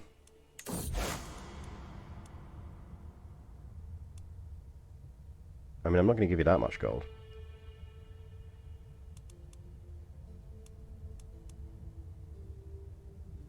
Well, I mean, the actual difference between doing them, it's just a stress gain because we're cynical.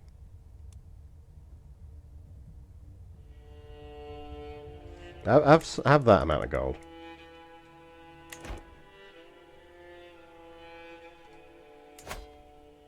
I mean, I can do. If I pledge, I can then actually stick a relative on the throne.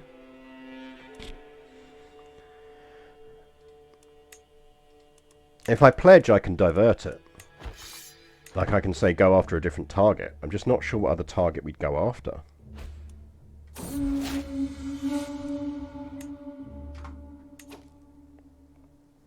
Maybe I should. Hang on, you know what we could do?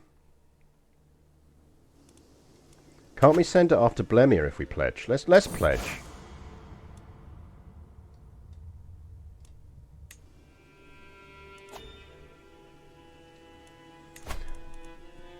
So our beneficiary will be ideally someone not too old from our dynasty, but he's still got decent-ish traits. Bintu's decent. She doesn't hate us. Sogolon. Congrats. Prefer over favoured candidate. So essentially we will now almost certainly get this if we do any kind of fighting.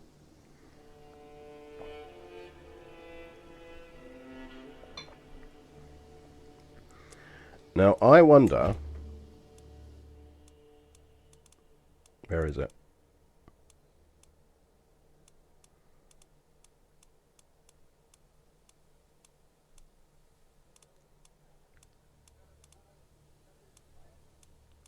I bet it's not on the list because technically he's Borry.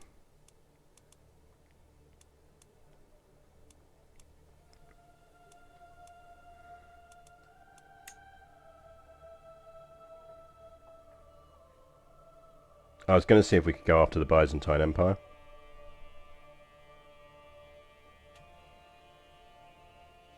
But I don't think we can. So I don't think you can go after Empire titles. We could go after Jerusalem for the lols.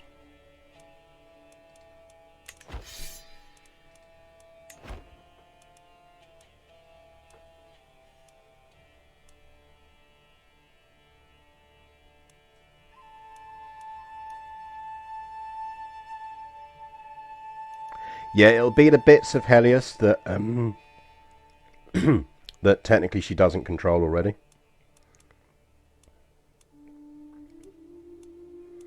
Could go after Scotland.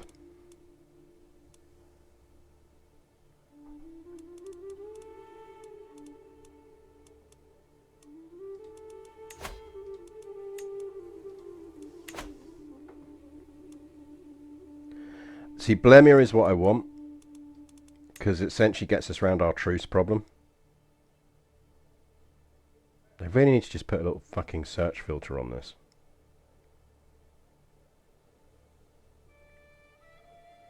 Because I just want to be able to type Blemian. And find the damn thing.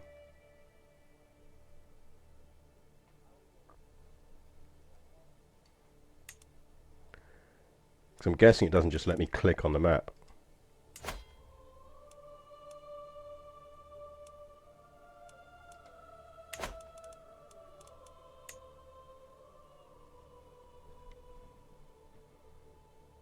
Shout if you see it. You're on a 3-second delay, but at least I'll know I've passed it then.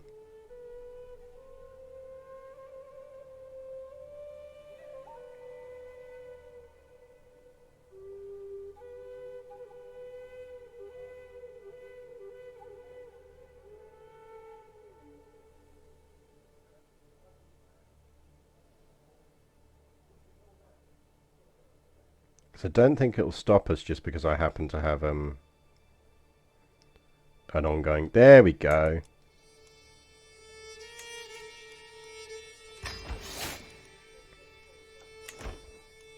That'll do. Database search functions are fun.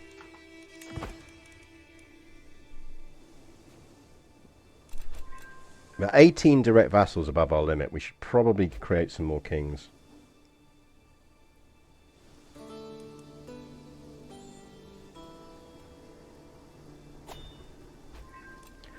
Yes, please host a feast. We have all hail to... We need to not name her this. That is a pretty damn good daughter. Not a perfect daughter, but she is a beautiful genius.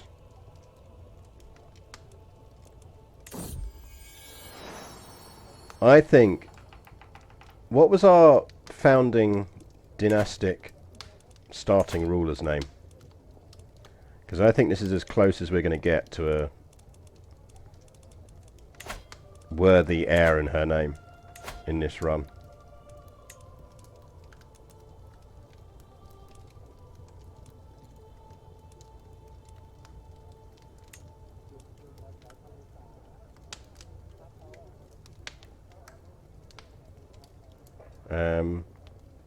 Wasn't just that, was it? What was our... It wasn't Katie.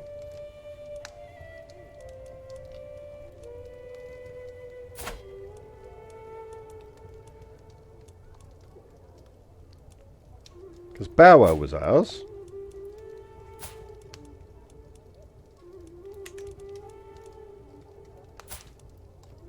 Dorama, wasn't it? She was our original. So Dorama.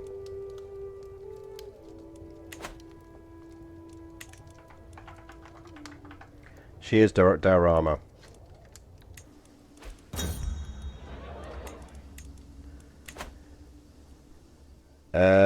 Random book. Random book. Okay, let me random book you. Random book.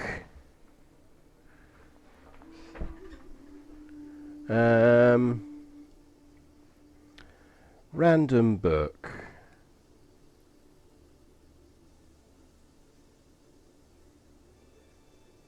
What we got that's interesting on the shelves here?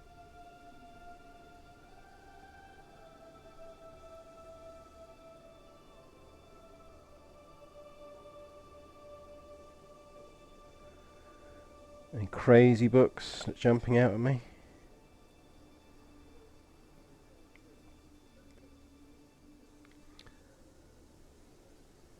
Trying to stick to this bit of the shelving. Oh yeah, there we go.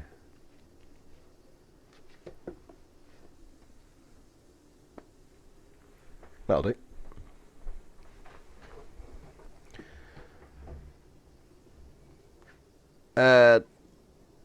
Destroyer Captain by Roger Hill.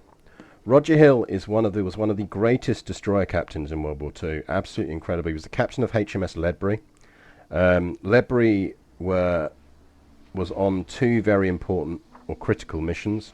They're on the they're one of the escort destroyers in the infamous convoy PQ-17, which was the one that where all the escorts were called back. It was it was on the Atlantic. It was on the Arctic convoy route runs to Russia, and the escorts of the convoy were called back because there were rumours that one of the German battleships had sailed to intercept them. They weren't true, and he describes in here like how horrific it was to kind of, and how frustrated they were that they got called back, and they could hear the convoy essentially dying on the radio as it was therefore attacked and just hunted down by U-boats and everything else. Beyond that, he was also, and him and Ledbury were absolutely critical in the resupply of Malta with Operation Pedestal, which was to send oil to Malta. It's Ledbury that is one of the 3 destroyers that manages to help the Ohio, which is the oil tanker they try and run through to Malta, to actually make it to Malta. And what kind of gets airbrushed out of history when that convoy is discussed is that Ledbury actually and Roger Hill disobeyed orders to go and help that carrier, to go back and help the oil tanker through Ohio. Theoretically, they had been sent back to pick up survivors from the Manchester, and they had just done so, and their actual orders were to from there proceed back to Gibraltar, so not to rejoin or attempt to rejoin the convoy. But after the incident on PQ-17, Hill had told his crew when they were back in Scapa Flow, he had made them a promise, and they had promised together that they would never, ever, ever abandon a merchant vessel to its fate again. So Hill quietly ignored his orders, and Ledbury went back to find the oil tanker, and they found it with 2 other destroyers already there trying to maneuver it and get it moving again to try and get it into over the last kind of 100 miles or so to Valletta. But the 2 destroyers alone weren't strong enough, but with Ledbury's help they were. So 3 destroyers was enough. Incredible seamanship to do it. They literally kind of slung ropes across the top of the deck of the oil tanker, 2 destroyers alongside, and essentially splintered it all the way into Malta, with Ledbury nudging the bows to keep it steering in the right direction because all of their rudders were shot. So yeah, if Ledbury hadn't and Roger Hill hadn't broken orders, Malta would have fallen, which is why he didn't get court-martialed afterwards and everyone pretended he didn't disobey orders and he'd never received them. But it's an incredible book, really worth reading if you can find a second-hand copy, not least because it's one of the earliest times you will find a destroyer captain absolutely and totally admitting that he suffered massively from PTSD as a result of that, of the whole Malta convoy and PQ-17 and everything else. He talks about it openly in the book. He talks about literally while it's going on, just breaking down and crying on the deck of the Ohio as they desperately tried to get this thing in. About his feelings of anger afterwards at the way it was filmed and pushed as this kind of glorious victory, when he was like, no, actually, it was really hard work. And the opening quote that he puts on the start of this is quite telling, I think. The original Greek was, so this is his quote on the start. The original Greek was krymen, which means to fulfill either a prophecy or promise to oneself. A creative work may come out of inner stress or muddle or or psychic illness, but if it is a good job well done, it heals both the doer and the receiver. One sheds one's sicknesses in books. Writing this was a therapy thing for him. It's one of the finest accounts you will find of destroyer combat in World War II. It's written by one of the finest destroyer captains in World War II. He never got promoted beyond because he was very open about his mental health issues and the problems they gave him, and essentially he was kept as a destroyer captain for the rest of the war. Didn't regret that because he loved commanding destroyers. But yeah, if you want a non-IDS Ian Duncan Smith perspective on World War II of, the great generation were much better than us. No, they were the same as us, and they just weren't allowed to talk about it. Roger Hill does not give a fuck, and he talks about it. And he talks about it in... When was this first published? Let's have a look. This was first published... Doesn't actually have a title card, it's been cut out. That's really annoying. The problem with old books, you often find, for some weird reason, some people just cut out the first published dates from books. So I can't remember when this was first published, but it's an old book. Yeah, there's probably been re-releases. You might not even need to get it second hand. This probably has been re-releases. But yeah, there you go. Find it, read it. It's incredible. Right, back to the game. Yeah, if someone wants to Google and kind of just put in chat when he first wrote that, I'd be very interested. But it was very much kind of, you can tell reading it, it's him going, right, I'm getting a bit annoyed at all the kind of Dam Busters-esque treatments of war, and I want to put down on paper while I still remember and while I'm alive, this kind of stuff. Yeah, there you go, 1975. So, I mean, he's your classic kind of did not talk about the war for a long time afterwards. Then when he talked about it, was like, no, I need to talk about this because people need to know. Right. So we could start mopping up some of these, because we're going to win this war shortly, I think. Because we're about to capture his capital. So let's capture his capital.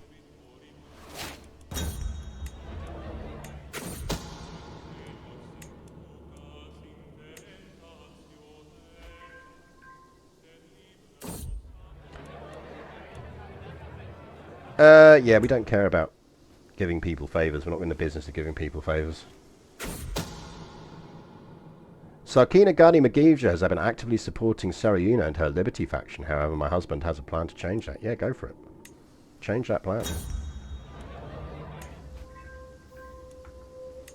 Yeah, he's an absolutely incredible... Like, at some point I'll do a thread about him. I'll do a Twitter thread about him. Because he's an incredible guy.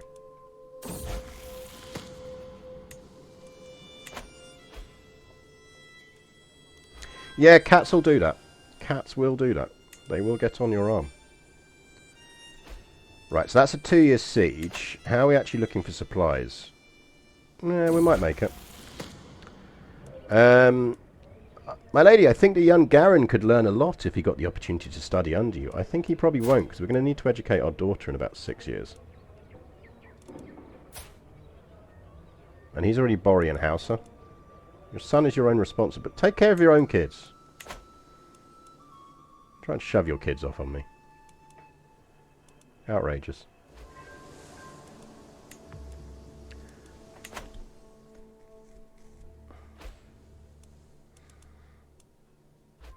That's going to take a long time. We could try and raise our men-at-arms again.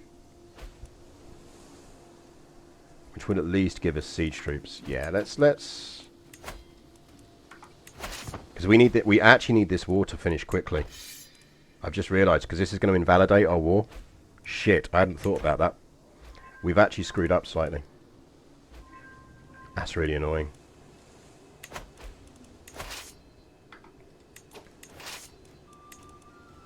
I legit hadn't thought about that. Because essentially the Holy War will take precedent over our war.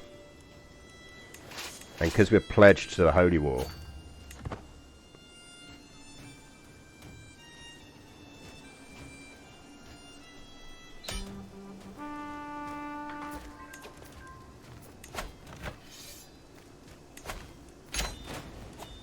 We just pulled that off. I'm actually mildly impressed with ourselves that we managed to pull that off. Totally planned, entirely deliberate to win that war literally like the day before the other war's about to kick off. Congrats, you can have a title.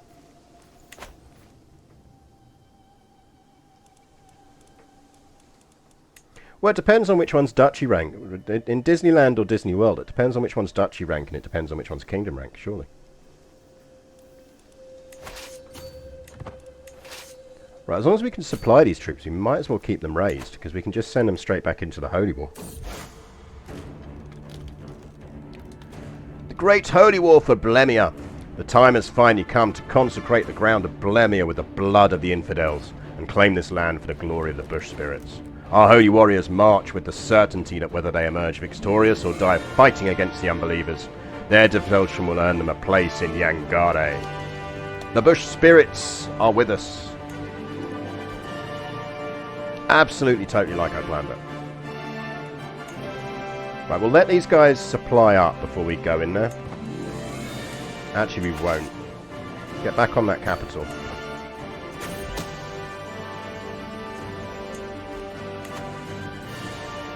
We'll let these guys supply up.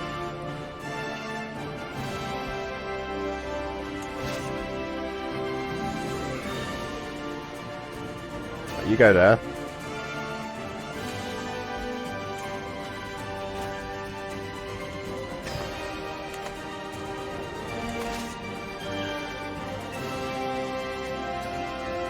Go steal that siege. Right, he's got a lot of troops coming in, so actually we might just hang around up here. We'll keep all our armies together up here, because there are a lot of troops that are going to show up at some point. In fact, we might actually want to just raise all our armies and spread them out.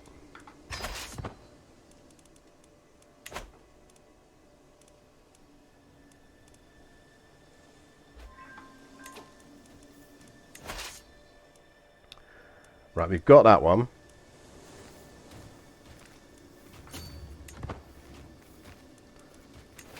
That's all horses.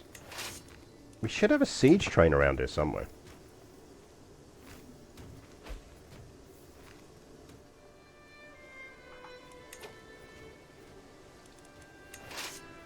I mean, we might just want to go and start smacking some armies around. With all of these dudes.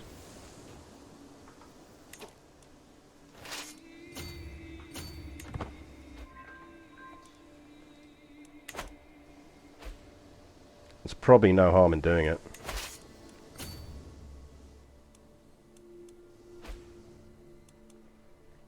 Like, while we can and before lots more troops coming up. Yeah, it's because what you've got is you've got all the other co-religionists coming in. So this is why I kind of like, we wanted to grab his capital, but then we also do kind of want to start smacking these armies around before the rest of the co-religionists can get involved. Because some of them will be coming from much further away.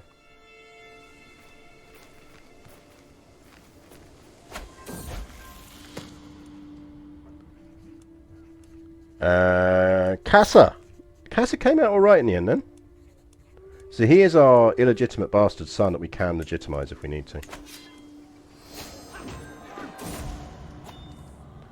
My husband's dead! No! How are we losing that? We absolutely should not be losing that. We've got plenty of cash.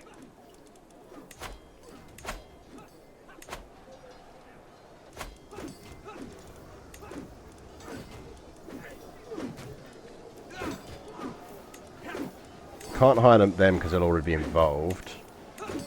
Mercs. I mean, it's a bit of everything really, isn't it?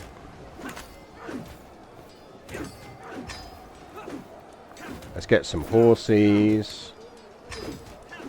Get them. Some horses and armored dudes. That's probably enough.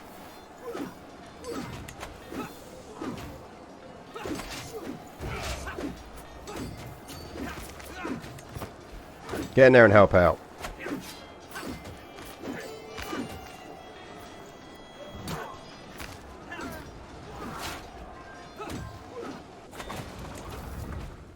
See, the amount of war score that'll have just generated that for us is huge, and we've still got this siege under our control.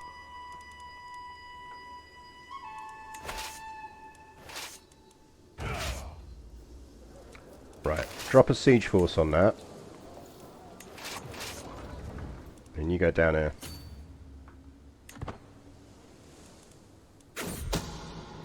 While I enjoy how willingly Sarkina Gadi Chinedu does my bidding, her kinsman Sarkin Mahmud remains outside my reach.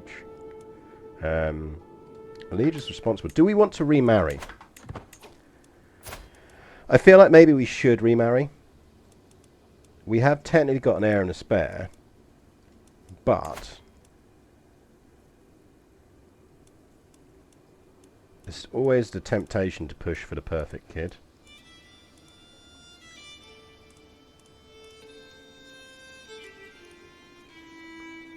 So what we really need is someone Herculean.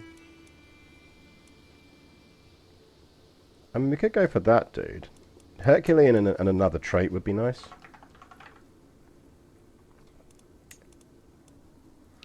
No one's Herculean with another trait, so I reckon let's go for this dude. Yeah, our husband died, which is sad. Not quite sure what he died of. What did he die of? It's your daddy, isn't it? Slain in battle. He died fighting valiantly.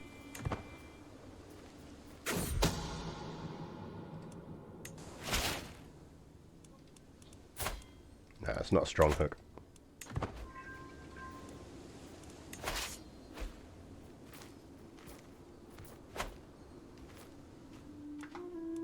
Right, they're all running down there now.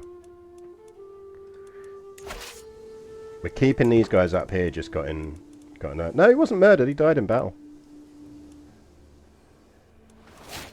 I know often our husbands end up being murdered, but not in this instance. Right, we're going truth is relative. And then what I'm actually going to start doing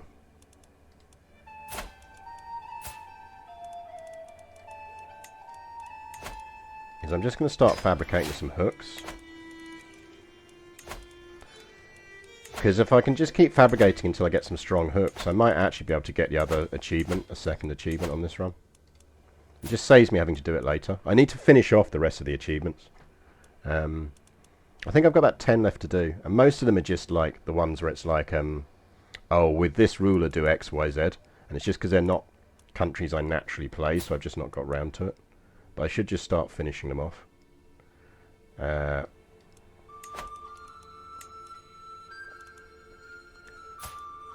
It's not really worth putting on any things to boost us.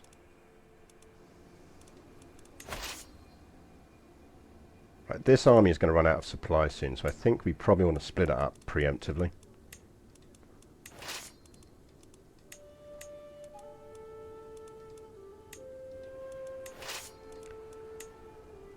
Right, can you get supply from anywhere?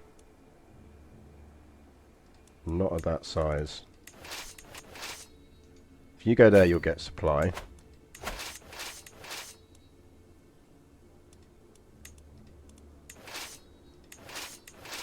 If you go there, you'll get supply. If you go there, you'll get supply. If you go there, you'll get supply. That should allow us to run supply back in if they start gathering.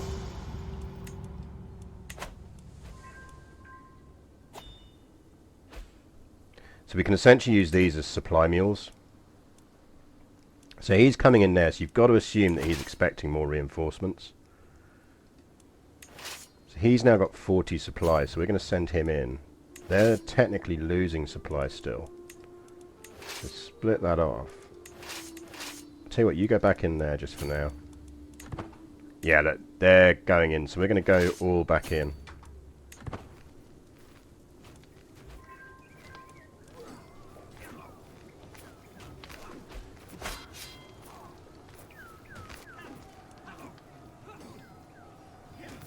That is an absolute meat grinder. Right, we're going to lose that now, but that's fine. We did a lot of damage to them. And weirdly, losing battles is good for us in a holy war. You actually get more score for losing battles in a holy war if you're looking to get the throne afterwards than you do for winning battles.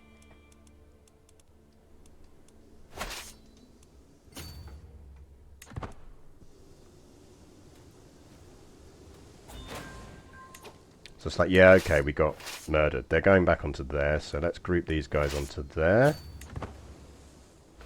Be nice if that drops before, but I don't think it will. No, they're going to go for it.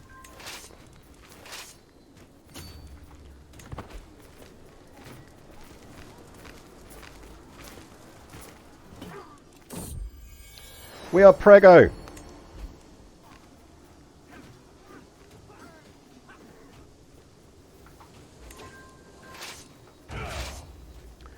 So we got 20k troops again. We'll probably win that. Probably.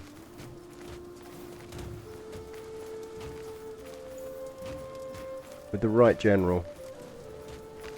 That one.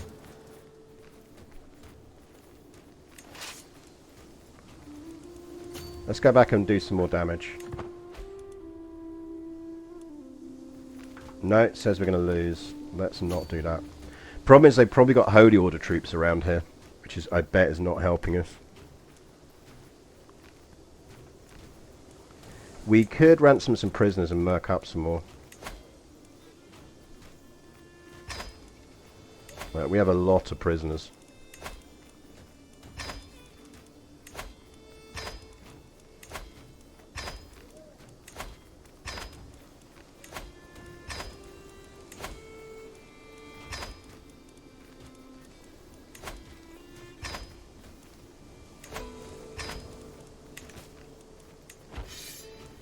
Technically, we have numbers on them now.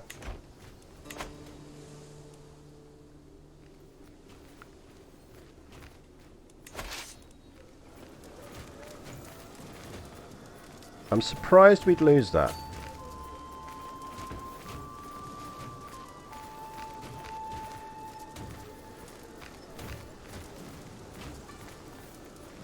I mean, do they really have that much of a better commander? Is this one of those ones where the game is lying? Because the game does love to lie.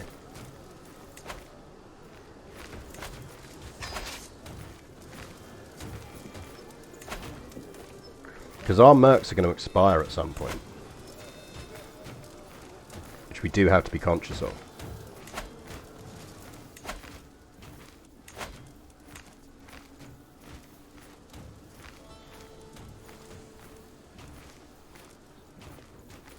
Because we could hire another chunk of mercs.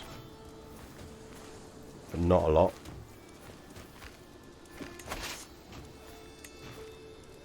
I mean, theoretically, that's a better general.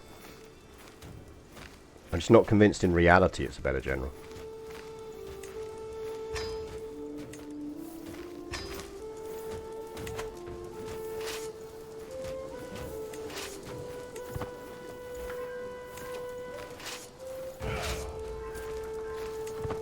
Right, allegedly we're now going to win that.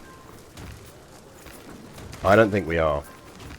Not by the time all of that lot come in. Yeah, we're not going to win that. We might not actually win this Holy War, you know.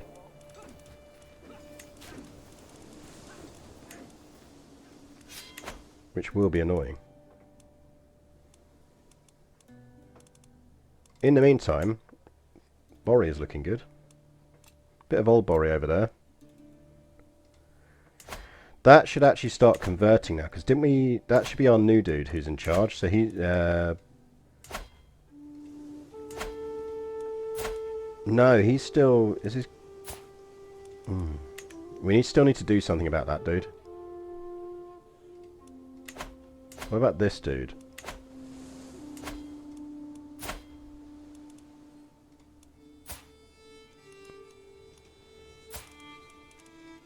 Yeah. 4 months on conversion, by the way. Let me know in 4 months when we need to redo that.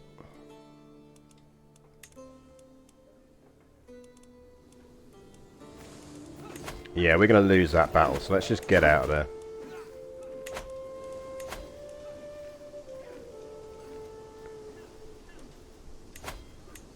Yeah, I think it's entirely possible we lose this Holy War. But, I mean, you know, it happens. Oi! What's this all about? How are you inheriting separate things? I'm on fucking absolute. Titles shouldn't be able to leave my kingdom. And I haven't. It's just weird. Is that because they're direct vassals to me? That's odd.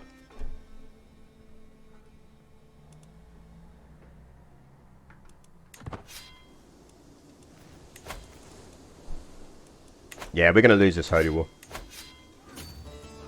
Oh well. It happens.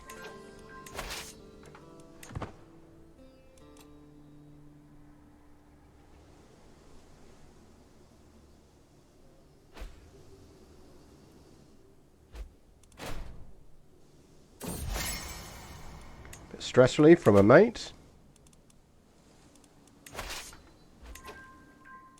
Because like, look, there's another 30k coming in from over there. That's the total troops they had all around here. So we're not going to be able to stand with that unless this lot get their shit together, and the AI never gets its shit together. So, you know, we tried. I'd have been more annoyed if we hadn't yanked the bit of territory we wanted. Right, I'm actually going to disband that army. I'm going to ignore it. Right, Kid, that's our heir. She's got a good one for us, so get that. And are we educating her? We are now. Don't want a weak hook, keep going. Weak hook's no good to me, I want strong hooks or nothing. Can we go after this fool yet?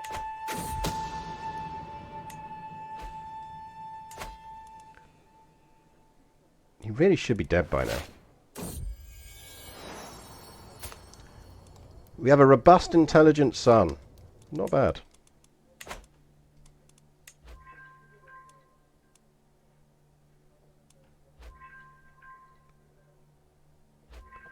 Because the thing is, we're not going to lose any territory in the Holy War.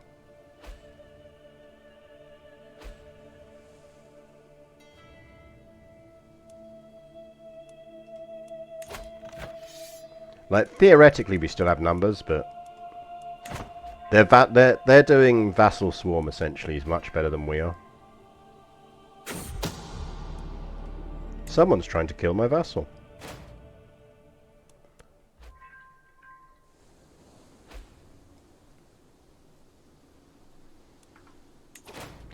I mean, we could raise again.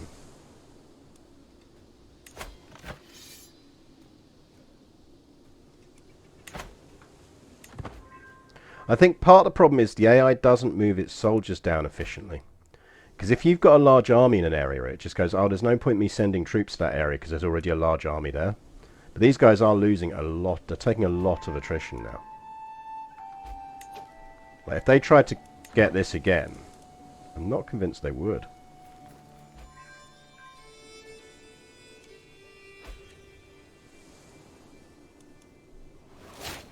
As long as the AI keeps marching around in like an idiot up here like this, we will actually win this. Yeah, they're essentially all trying to find supply in the same places, and because it's all multiple ones trying to do it, it's not working. Right, that's just not going to work now, so let's abandon that.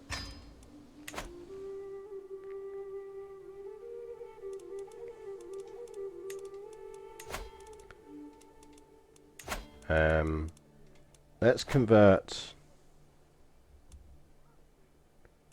these bits. Actually, no, we've got Bori rulers in place there, so let's convert that.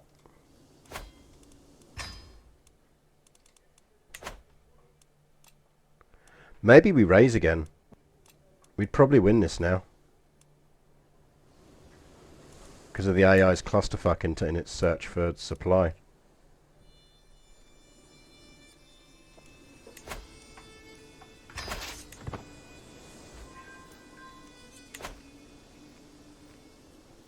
Let's give it a go.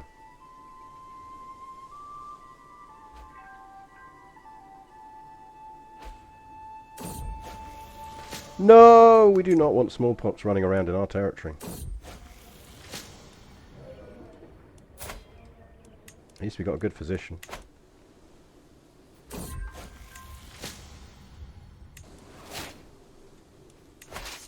You're blatantly going to try and nab our troops. So you lot move back to there.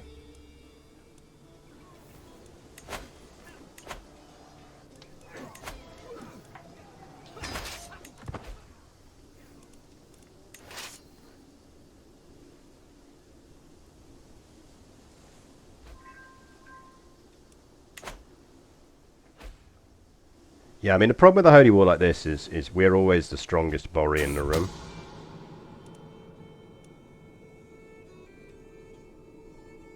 really want a weak hook though. I'd actually take the dread.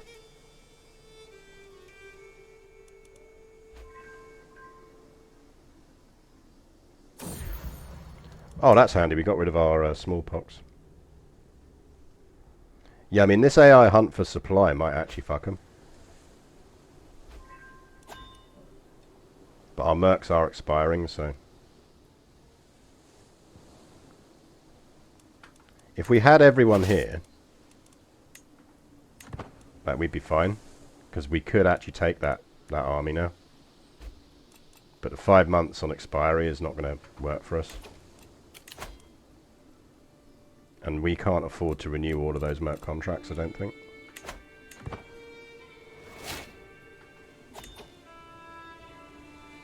Yeah, look, 36. We're not going to win this. This is going to be one of those really fucking annoying holy wars that just goes on for ages. And then yields precisely no outcome.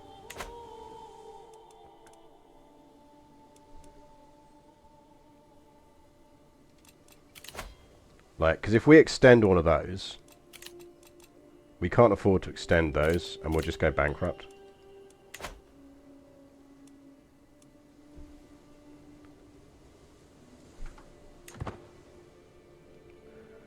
We'll let the mercs expire, and we'll see what we can do with our actual troops.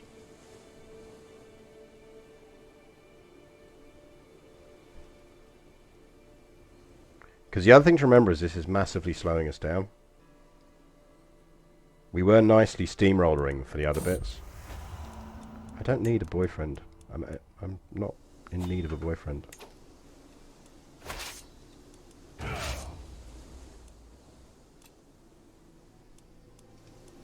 Because we're not going to get there in 37 days. And even if we got there, we wouldn't beat all of those armies.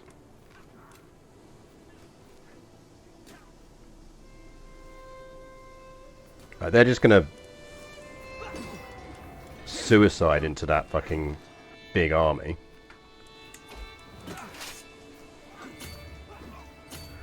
Like, we can murder those guys, but it's not going to help. Because we're just going to lose so much fucking battle score.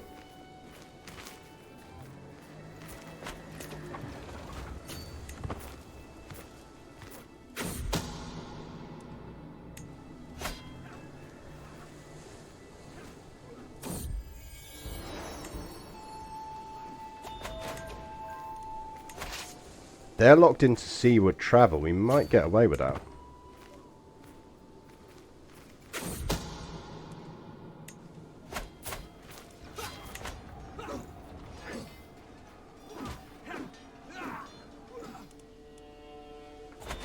We did get away with it.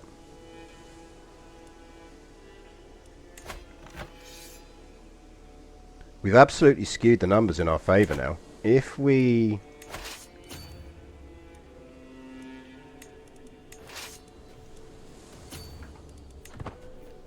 Kind of depends on how quickly we can get these sieges.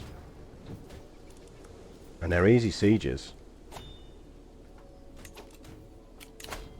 You lot can fuck off.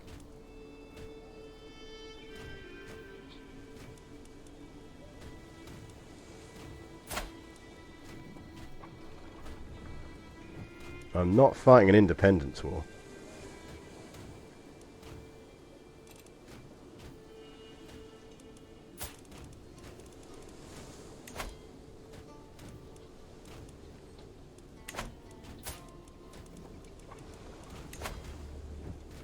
That probably will be enough to knock her out of that.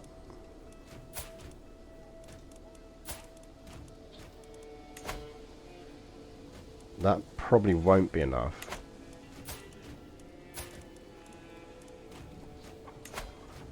That probably won't be enough, but we'll send anyway and we will sway.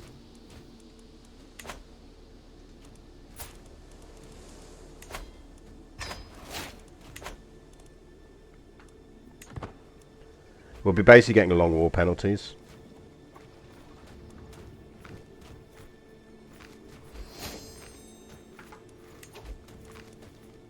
What are we actually even looking into? Can we have coinage, please?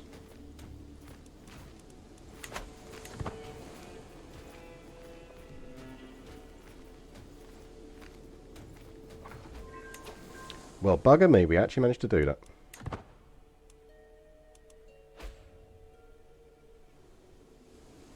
Yeah, call it, please.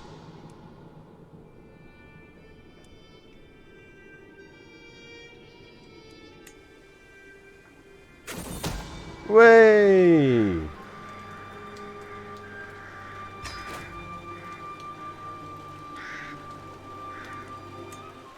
The Bush Spirits have granted Grand Magijus Sogolon victory in the Great Holy War for Blemia. After defeating Sultan Ali and his heathen warriors on several occasions, our warriors forced the enemies of the faith to admit their ignoble defeat. With the occupied lands firmly under the leadership of a pious Bori ruler, we can rest assured that the divine will of the Bush Spirits has been enacted. This is a glorious day for all true followers of the staff. And Blemia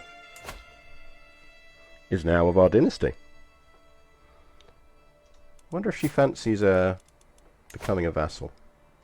No.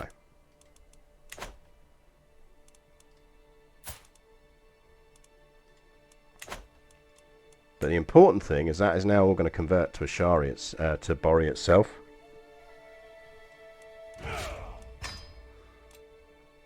Right, we need to deal with this frickin' dangerous faction. You should not be in this faction because you're at 100%.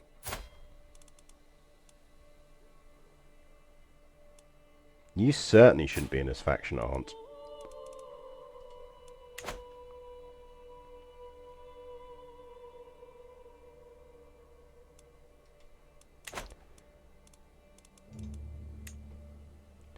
Right, we need to do some faction gardening here. We will win that. Yeah, what's our dread at? Our dread's at 61, so if we boost our dread, that'll help. There's a small child we can murder. You, sir. Consider yourself murdered.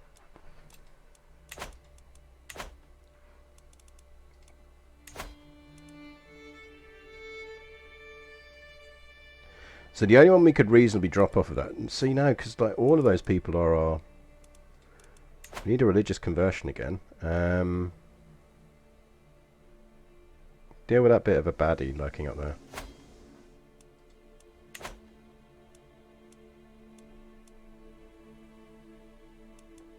So this is looking good down here now.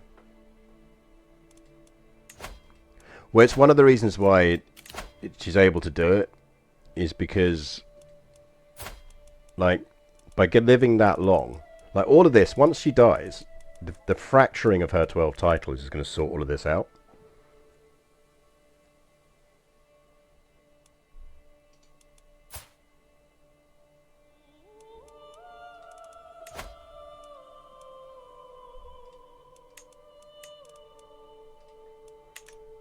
But we can't marry anyone there for alliances.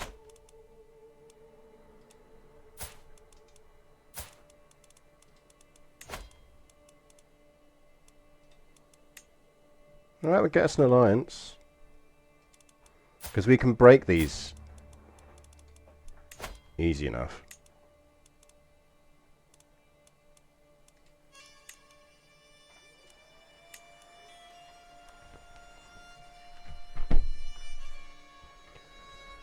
So we can't get an alliance with any of that. We can knock her out of the faction with a marriage.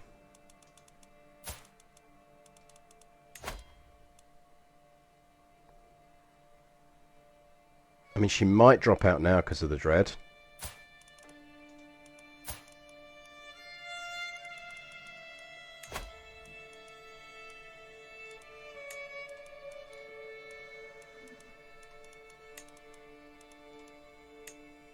Right, that one will get us an alliance. I think we do that because I don't think he'll naturally drop out. Yeah, but we can't kill her in 5 months, so it's not useful to us. Right, that drops him out of the faction. Let's give it a month to see if the dread boost drops her out of the faction automatically. Because that's 40% of that strength of that rebellion gone then. And at that point we can actually handle it. With the establishment of a proper Bori Grand Magija in Blemia, the faithful can finally rest easy knowing that the Bush Spirits are smiling upon us. Wonder what kind of ruler she will be. There are no factions targeting us. Sorted.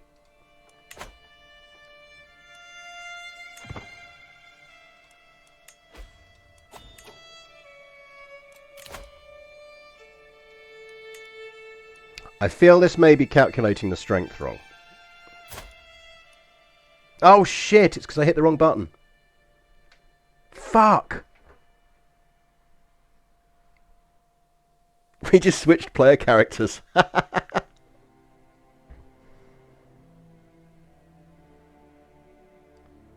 Well, this run just got more interesting.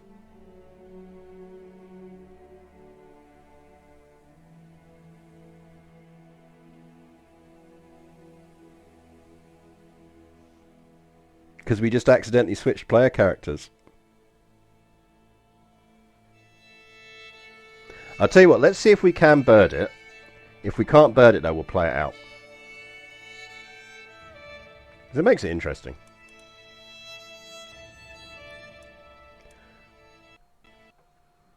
It might have hit an autosave and we might have just missed it. But we'll see.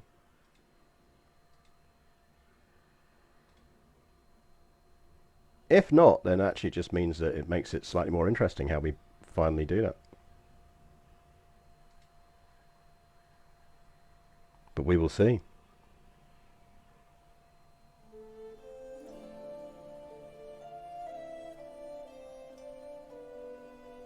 I wonder why I suddenly lost all factions against me. It really needs to be better at doing that. Okay, the good news is the save is still Empress of Mali.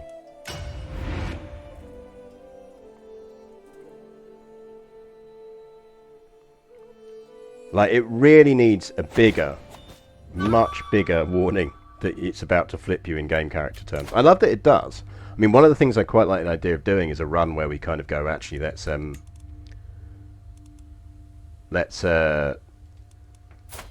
just keep switching every time we get. But yeah, it is the kind of thing that should have a big freaking prompt that goes, are you really sure this is the button you want to do? But yeah, now it means we've got to fight a fucking holy war again. Although we're not far off actually, because we just got those sieges to go. What we should actually do then is we already know what we're going to need to do. Which is, we do need to start working on this faction. How's our dread looking? Because I'm guessing we've now got to do our dread again. Yeah, we need to get our dread up again. So let's kill some people.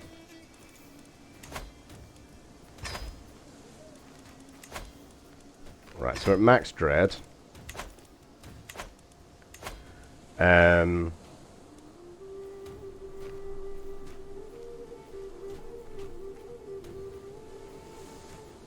Dynasty of Many Crowns is actually surprisingly easy to do. What you do, or how I did it, so you create an empire somewhere that isn't, say, the Mediterranean. Because what you can't do is you can't release set kingdoms to be independent if, like, you can't optionally release them if they are part of your empire. Like, you can't do it if you have de jure on them. So what you kind of want to do is you say create the empire of Britain. You then expand out and you conquer all the kingdoms around here, all the kingdoms around here, all the kingdoms around here, and a bunch of the kingdoms around here. You then keep those kingdom titles for yourself. You make sure you've got enough relatives. Then when you're ready to do it, you give out 10 of those kingdoms that you've accrued around here to your relatives, and because they're not de jure for the Empire of Britain, you can instantly release them all, and then you get the achievement. It's far easier than trying to breed it in, because the problem with trying to breed it in is every time you think you're getting close, one of your fucking relatives gets overthrown. Right. Well, that's my experience anyway.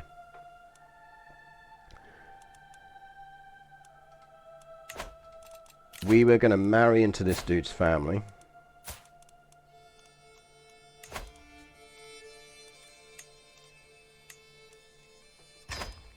So that knocks him out.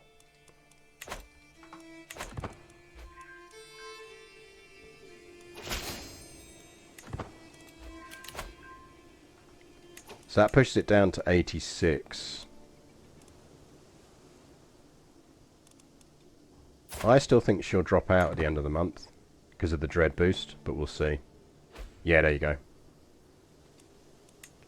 Oh, interesting. She's the only one still in. It must be the old lady must have finally died. I mean, we'd have played round it. It would have been very annoying, though, if that had then actually meant that kind of bits fucked up. But we could have played round it. Because it would have left us as Blemia. And given that the territory we still need to convert is all this stuff down here, it just would have been annoying because we'd have ended up with territory around here that the AI wasn't converting. And that would have been screwing us.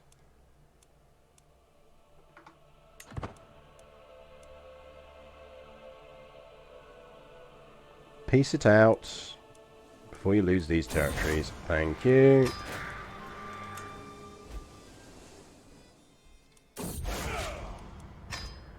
Like, that shouldn't be the first fucking button. Like, that is a UX fail and a half. Like, the first button on the thing shouldn't be to switch ruler. It should be that one.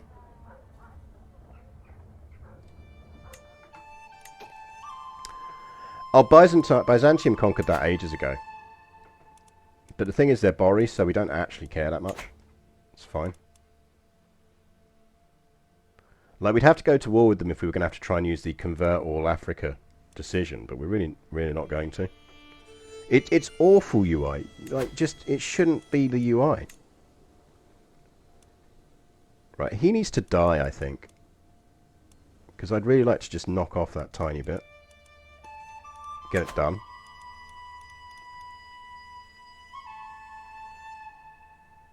Anyway, let's do some little county wars and carry on mopping up. Do we need to convert? We do need to convert. Convert in...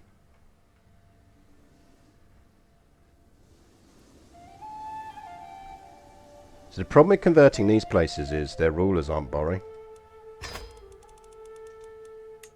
So there's a danger they'll convert it back.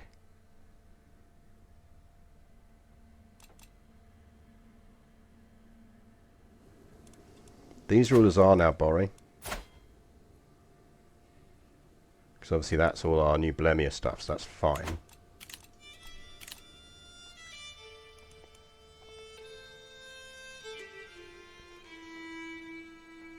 Let's deal with that little bit of a baddie up there. Because we do control that bit of territory. It's one of ours direct, so it's not going to convert any other way.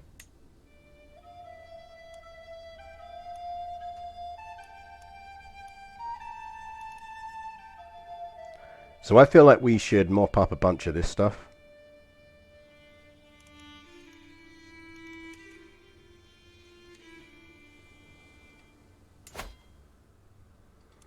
Like, that one is actually going to be the only one that's slightly problematic, but I don't think it actually is that problematic.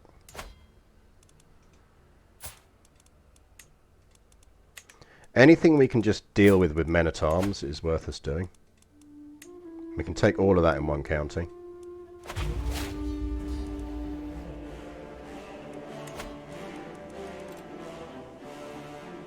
Like, we could arguably do with doing a bit of administration on our empire, but we're not going to.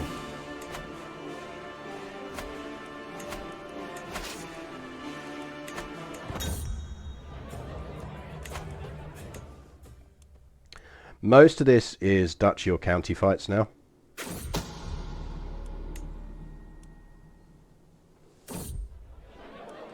And what I'm kind of doing is leaving these on the basis that there's a non-zero chance that our new Bori Kingdom of Blemia will go for them. So it might actually save us from having to do it ourselves.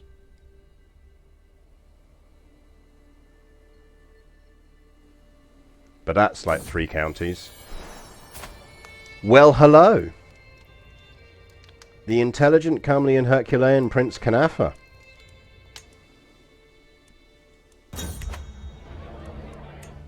That would actually get us the bloodline thing if we made him ruler. Right, we're not going to call a hunt now because we don't need to.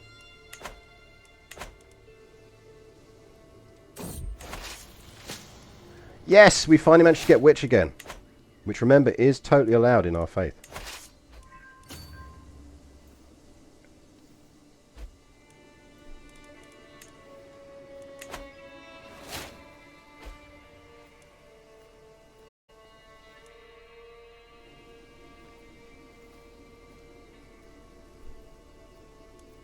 It should be a relatively quick siege. Yeah, max 7 months. Like, they'll siege a couple of things down, but it's fine.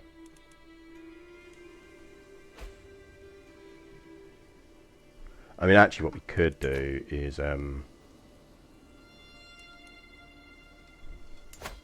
assuming they're not already involved in a war, and not.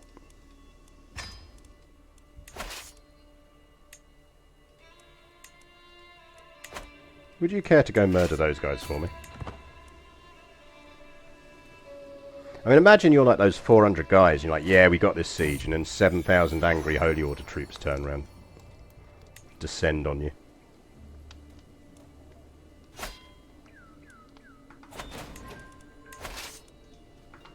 Right, go sit on their capital. Because, yeah, mopping up these bits is almost my priority, and then worrying about these bits.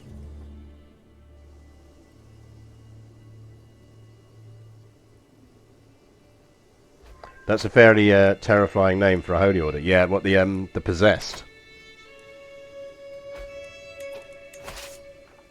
Yeah, our Holy Order does have a particularly cool name. I wish it let you name your Holy Orders. That would be quite fun.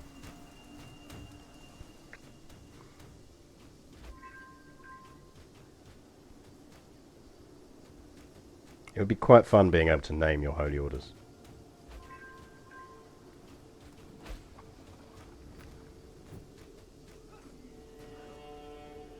I mean, sure guys, suicide away.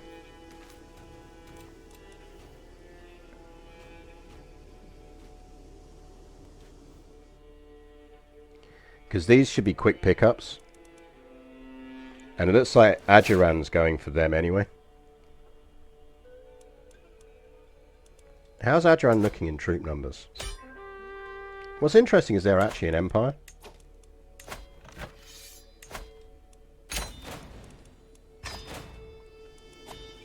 Right, that's that down. So let's give this stuff to... Right, you need to not be wacky Somali.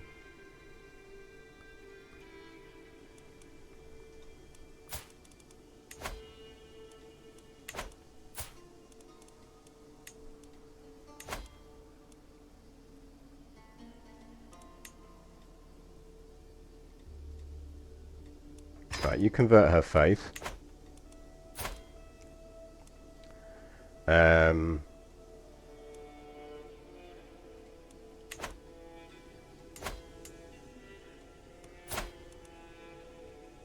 You're imprisoned by me, so actually we can probably convert you on release. So that's fine. And that we grant to you. I assume we can probably usurp that title. We can create it. Which means you get to become the Duchess of whatever it was we just created. Adal.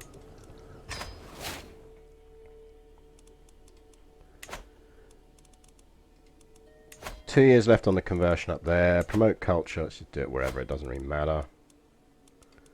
We will help her boost her control. Thing is, I'm relatively zen about our remaining ones.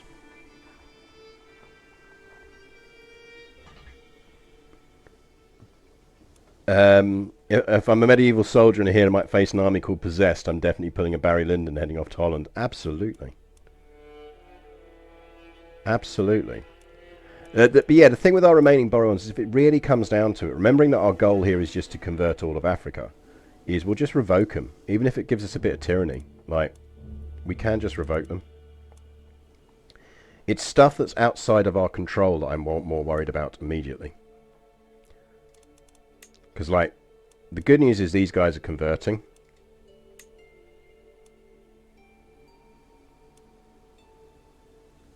So I think we want to mop this up.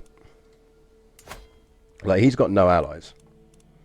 So it's like, these are all county wars. So it's like, yeah, we'll have that one, please. We take it, stick someone Bori on the throne, they can do their own conversions. So the quicker and the more frequently we can get these minor little conversions going on, the better.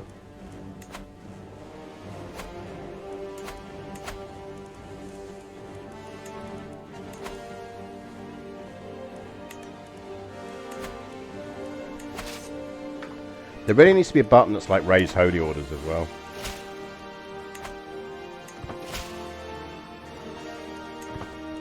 So they've now force converted to Bori or will do.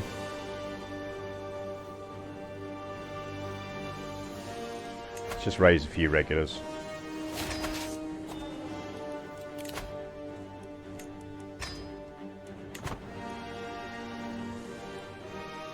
I think it is likely we're going to need another one of our kids to take over. Well, I think we might end up with one more thing. So let's go with let's flip tracks and just get our right, that is more than enough troops.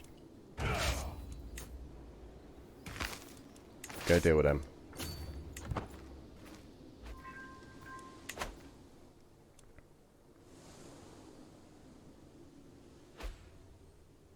I think he's handily just formed a duchy for us.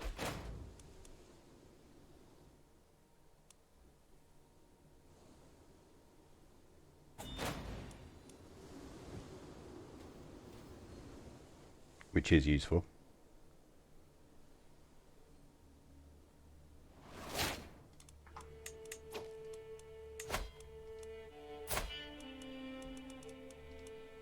Is anyone relatively young?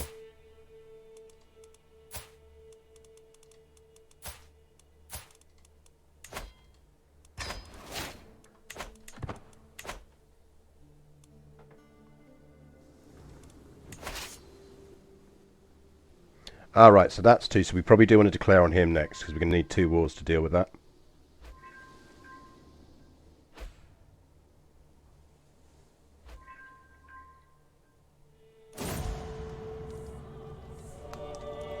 My rival is dead. Always nice.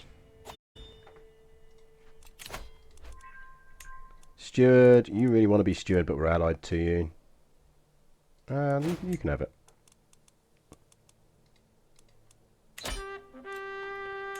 That was 1. So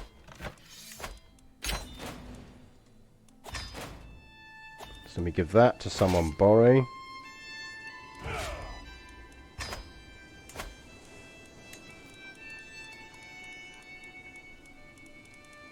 Actually, no, not you, because you've got claims, so you're probably going to get something.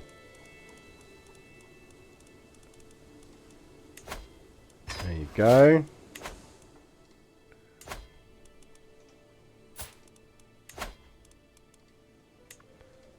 So we go Hafen first, and then we'll go back for that bit.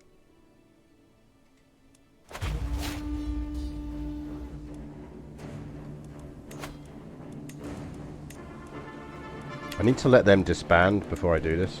I keep going to wars too quickly. Raise all men at arms. Give some extra troops.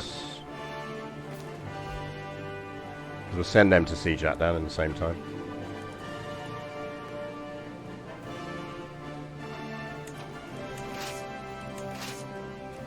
That is plenty of troops. Go siege that.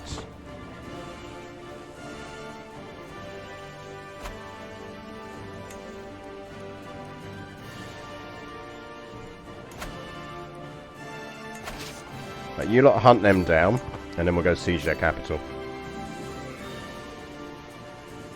Or not, because they're running away to sea, so go siege that now. Just go siege their capital. God knows where they're off to, but we don't care.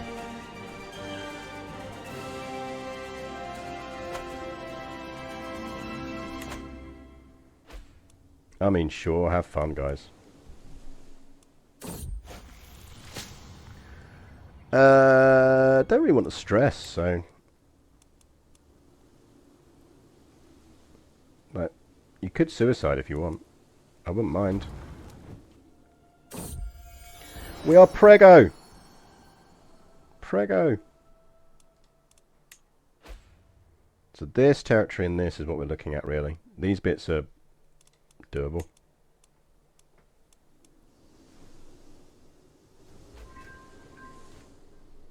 I'm not sure if that counts as Africa.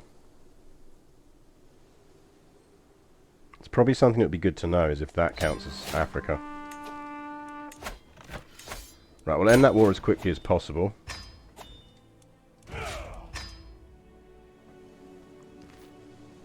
Lower Togdga here is getting given to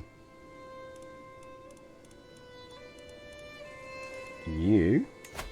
No, not you. You've already got a title. Getting given to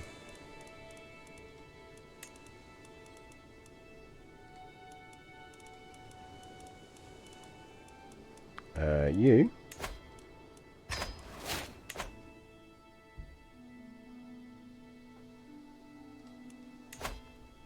Yeah, we can probably stop swaying him. I think he's the one we're allied to as well, so it's not like it's achieving anything. So we can't go for that yet.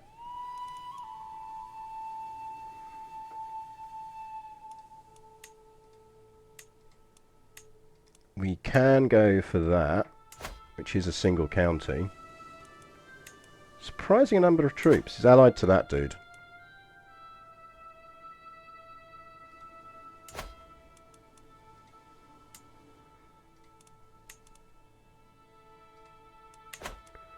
I think we should probably deal with Mandab.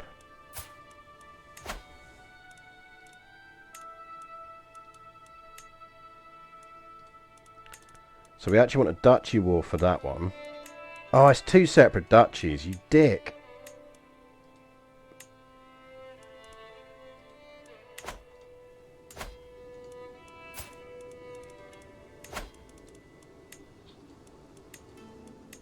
Right, let's go to war for that one.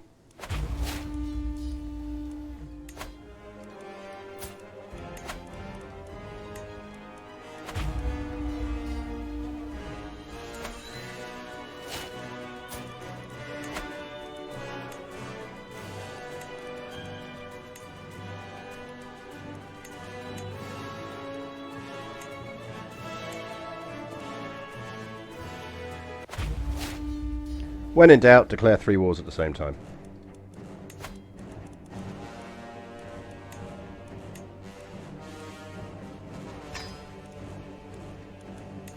Right, you go deal with them.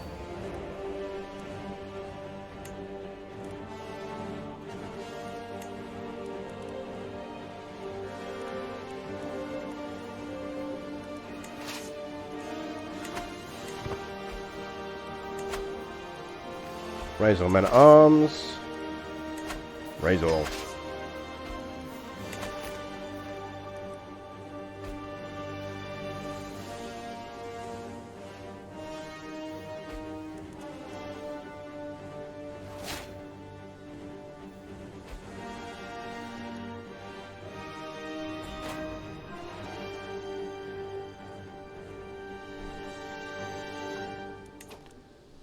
You go deal with them and take those guys with you.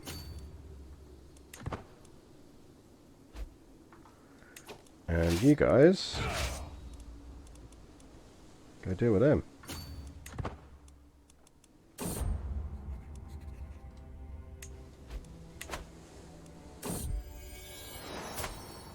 Yeah, it's an alright son. Nice thing is we're not popping out daughters. And because we're female primacy, you might as well join in on that. Actually, you might lose that, so go siege that down instead. And we'll bring some of these guys back down again in a minute. You guys go help those guys out.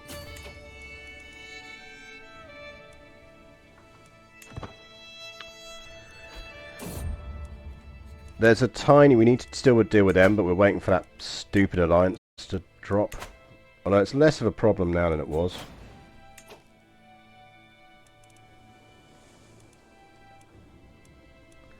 Right, we've smashed his army. So half of you go siege that down. And the rest of you swing back round this way.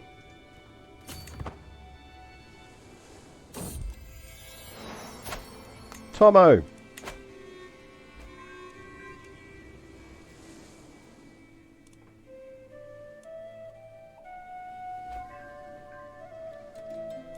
"19 days, we timed that right.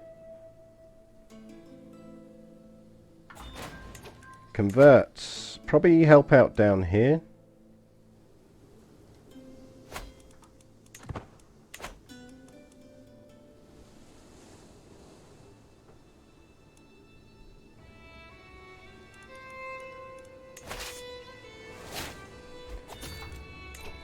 The perk we want is Groom to Rule. Just going to give all of our kids some nice skills boosts.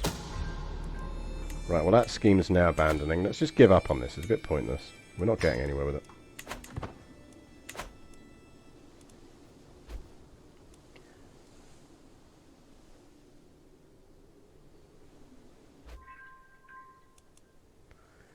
So they're looping round and up, but they're not in that war, so I think we'll be fine. They're probably just going to siege shit down. You can start wandering back round.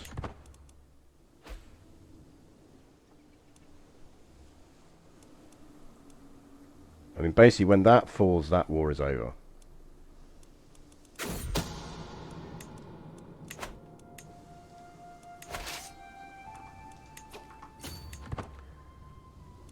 They're going to suicide. Have they actually got a general? They do, so that's fine.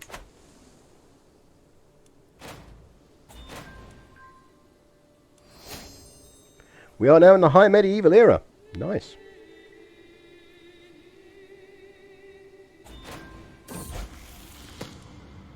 Oh, Dorama got ambitious. Nice. She's going to be good. She's definitely our new queen, I think. That is almost enough to just swing it alone. But these guys will go and murder them in a minute, and then these guys will go down and deal with that.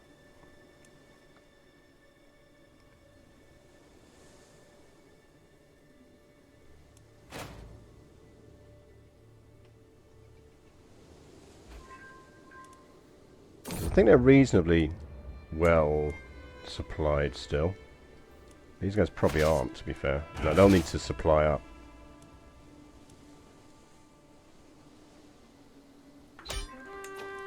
Right, that war's over.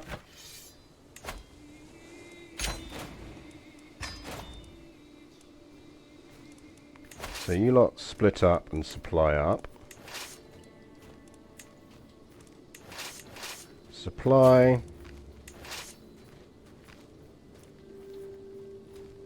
There's nowhere else around there that's going to give us supply.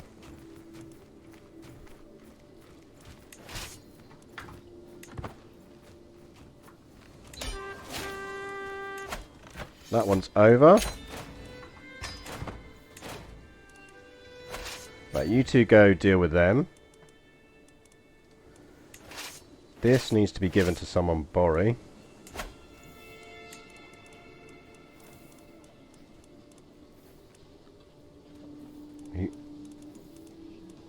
Not a ruler, yes. Thank you. I'm suspicious when I see things in that say Sarkina, because they shouldn't. So you go unsiege that. You missed a full Holy Wars on a Hedron.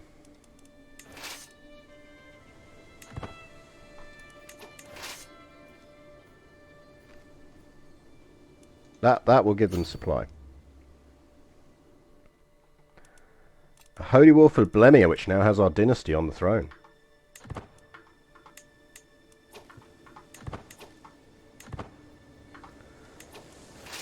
Right, you lot, go kill them.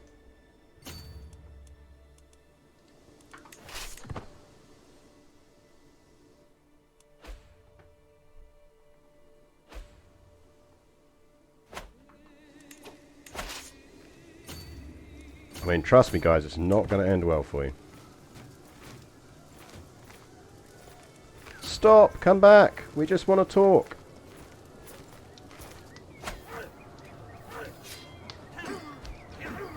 Pretty intense holy water. We almost lost.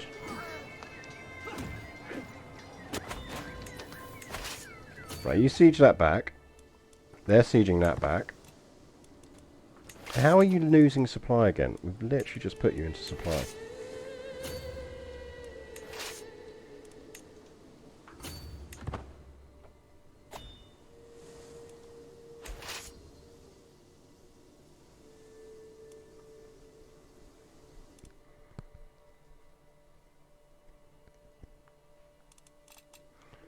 We can call, hunt and host a feast. Do we need to lose stress? No, we're relatively stress-free. Is there any other kids we should be educating? Kanafa was our spare, isn't he? Yeah, he's quite good. We're going to educate Kanafa.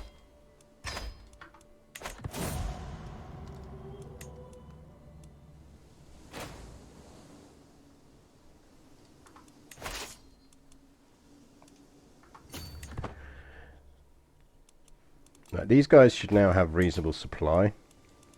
So go siege that down. These gents are almost out of supply actually, so we should probably not trip them to death. Actually, go kill them. You should be able to kill them.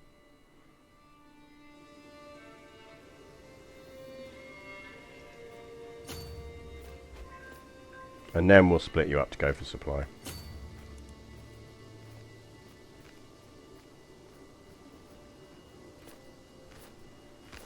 Just stops those troops being annoying and doing something.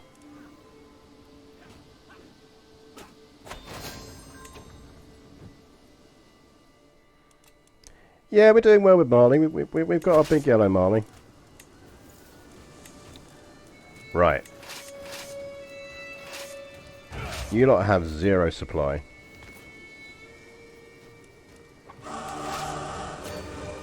Zonahedron, thank you for the resubscription, and the weird double volume thing is back.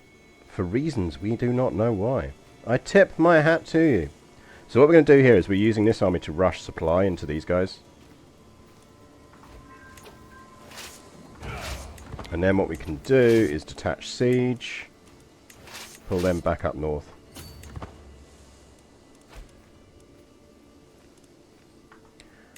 And we'll leave half of them behind.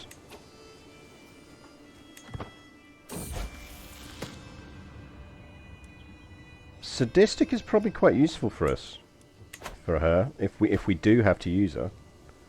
I still think we can pull this off with this ruler.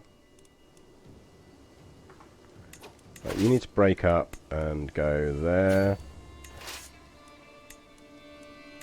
Oh, can you not do the shitty thing where when I say split in half and you don't split in half?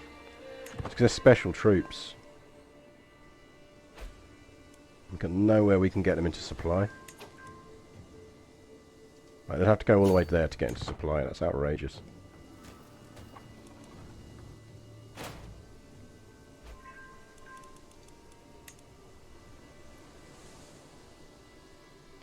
Sadistic is super useful, particularly if you need to murder your own children.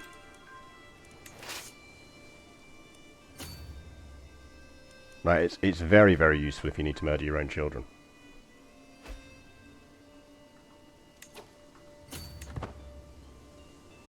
I mean, this is the Holy Order, so we're less worried about kind of attriting them through deaths.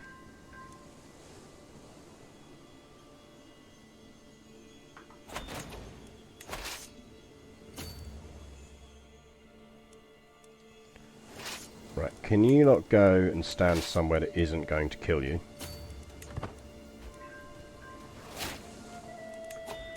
We can take another dip perk. So let's take full because that's actually quite useful for plotting.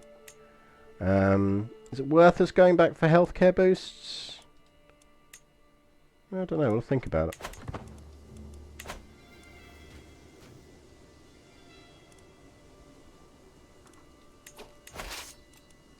Go stand there, because then you won't run out of supply.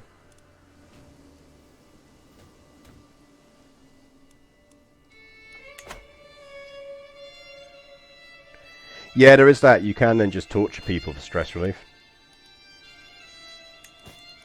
which can be surprisingly useful. You need a guardian. Be guardian by your husband. By our husband. You're very much our long-term backup spare anyway. I mean, sure, if you want to do that.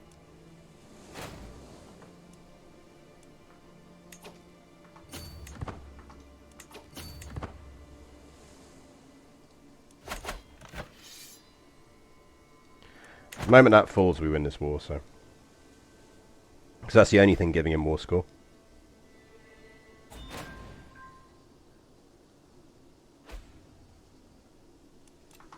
We need to give that away, actually, because we're over our limit, so we can. Congrats.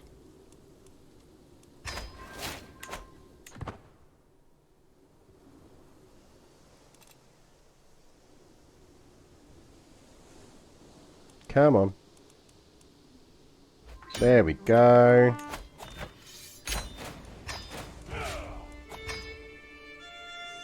All of that for Nudug South.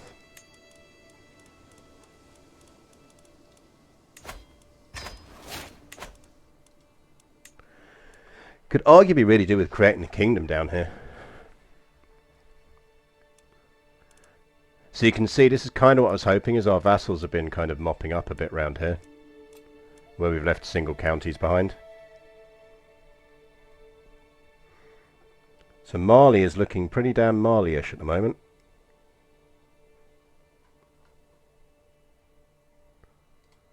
Is it time to finally mop that up?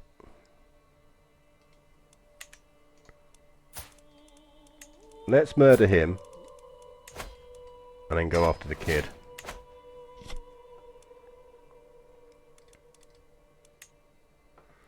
So this territory should start to convert now, and we can convert it. Hobbio we're going to have an annoying truce with. We've got a truce with them as well. No, we don't, because they were involved in the war, but we didn't go directly to war with them. So we probably want to grab that while we can.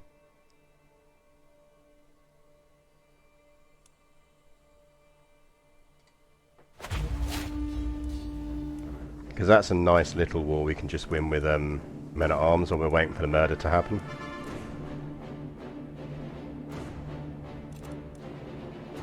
Because I'd quite like to not have to conquer a Durin if we didn't.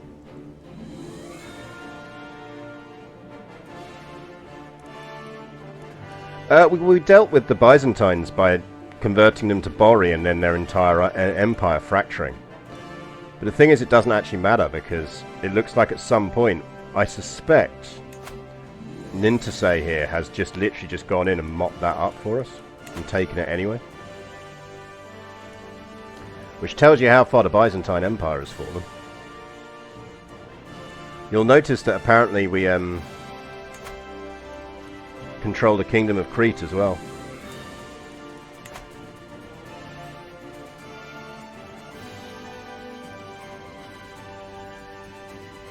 Yeah, it's really helpful of him to just go in and do that. Right. I'm quite bored with our yellow rally point, so let's delete our rally point. Let's go with a blue rally point for a while. Raise all men at arms.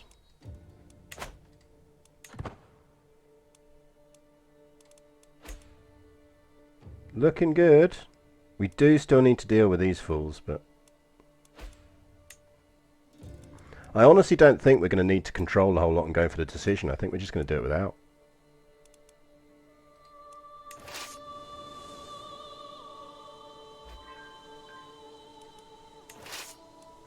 Right, go capture that, and then capture that, and then that's that war over. He's not having any of my gold, because I'm not poisoning my kids. Can we actually invite anyone to help on that one? Yeah, you're in.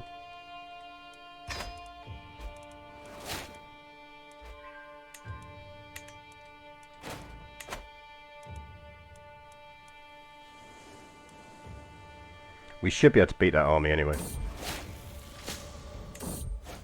Yeah, I'd rather not die at this point. Although we've got a good set of amount of money in the tank, so to speak. So we're not in too much trouble if we do have to. Who's going for that? Hopefully it's one of our vassals. They are at war and losing a war. Oh, it's they're losing a war against Adurum, so that's fine. Oh, hang on.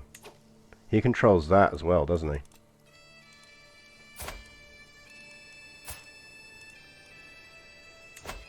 Ah, we can't convert him because he's not our vassal.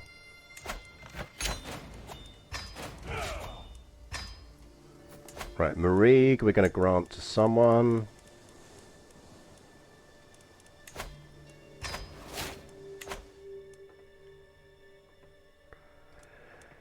She is currently 13. So I'd say we're on course as it stands. If we do need to use her, she's going to inherit when she's about 25-ish. So one option we could have is to marry her off and try and generate a decent grandkid.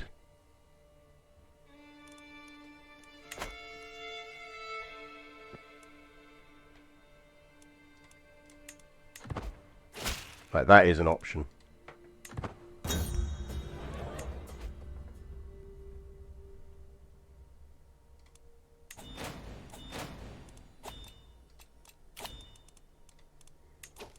Right, who's factioning against us? Liberty faction. I feel like we should actually create some kingdom stuff, because we're well over our... We're 25 direct vassals over our limit. I think actually we want to sort that out, because I think that's really harming us. We need to sort stuff out down here. Right, we should create the Kingdom of Adol.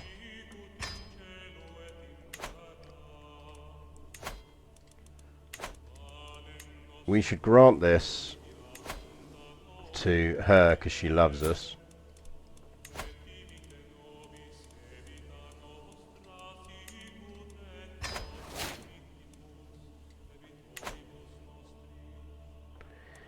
Yeah, I definitely think it's time to sort this out. Let's pause briefly and sort that out before we continue.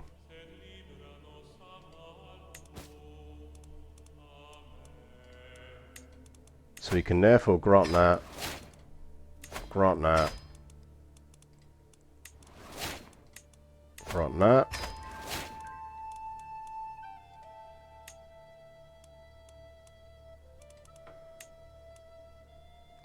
Interesting, we can actually usurp the Kingdom of Blemia because we technically control more territory. In which case, our vassal might declare fealty to us, but whatever. That one we can usurp, so let's usurp that.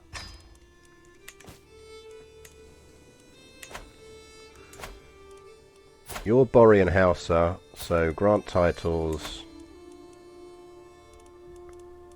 Duchy of Danakil. So we're down to 19 above.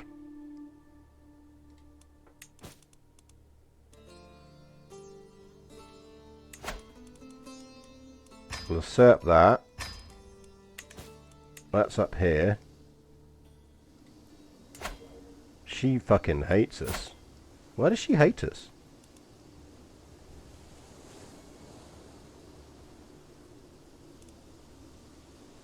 Oh, it's our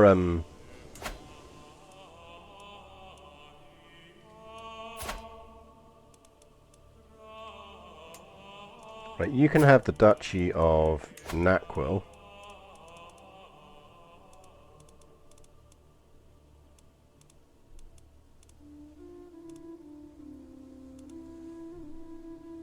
Where's Bazin? Is it Bazin she's in?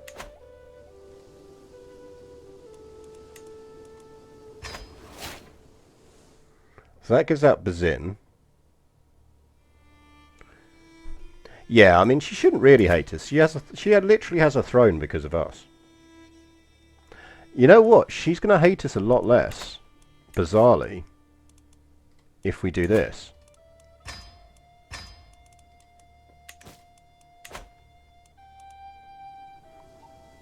because it splits all of this up.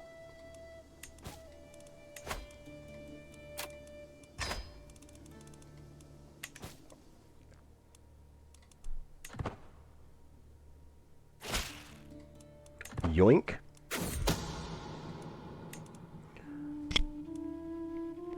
Sushi Katyum! Hello. Hope your Sunday is treating you well. I feel like we should now create another kingdom. What other kingdoms around here? We should give Blemia to someone. Oh, he's quite big. But it would actually... It's not that big actually because it's all desert, isn't it?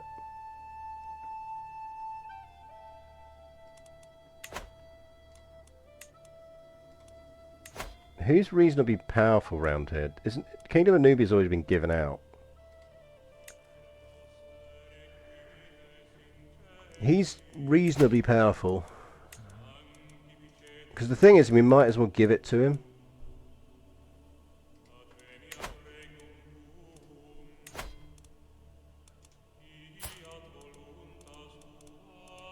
Because we can always marry him.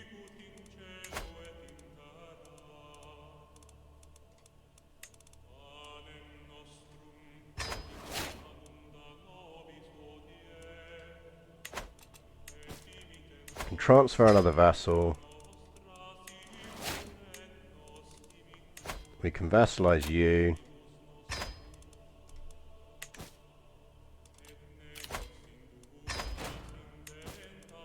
Right, we're now only 13 above our direct rule limits.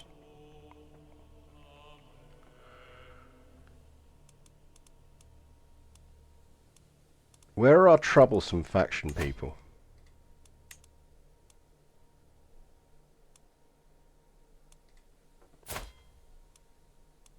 So he's the Kingdom of Darmo.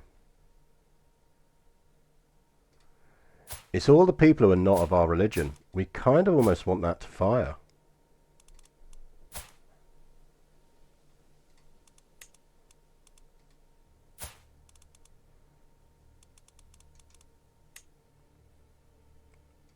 Who holds Darfur?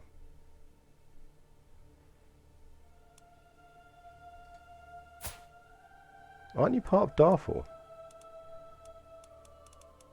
Kingdom of Kabu?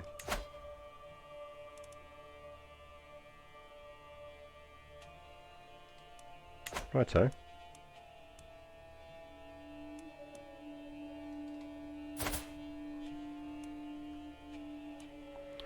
Wagadoo, wagadoo.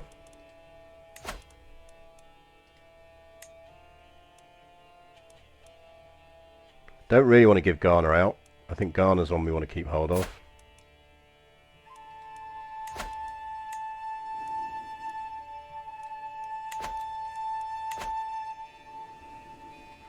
I mean, the other one we could do is give away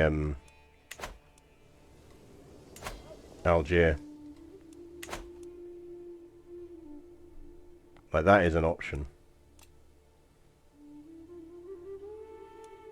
Exactly.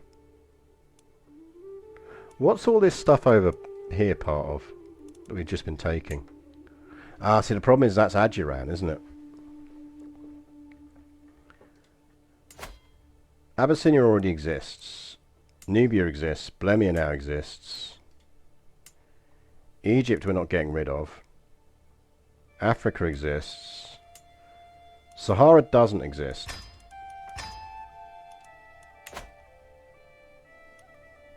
Who wants Sahara? So theoretically it should be you. Congrats, you're now the Queen of Sahara. Enjoy your desert.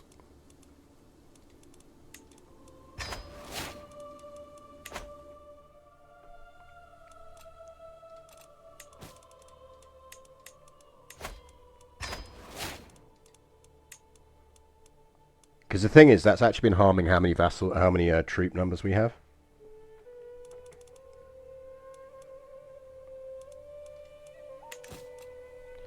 So now we're only 8 above. Does Tarkor exist? Yes. Kabu exists. Yorubaland exists. Igubene.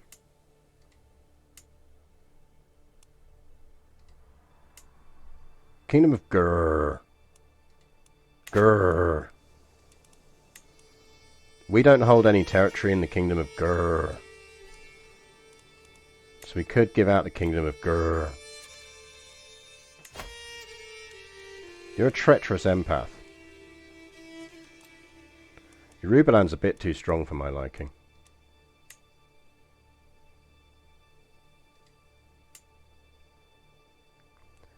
It's probably going to be you if it's anyone.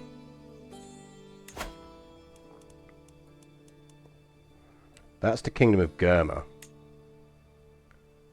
which we hold. Do we still hold any land up there? We don't hold any land up there anymore. We kind of don't really need to hold on to that.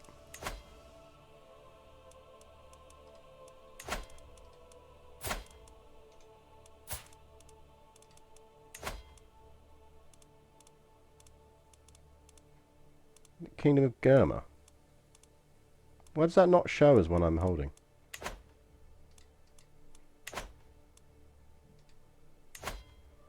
Oh, that's the Kingdom of Jene.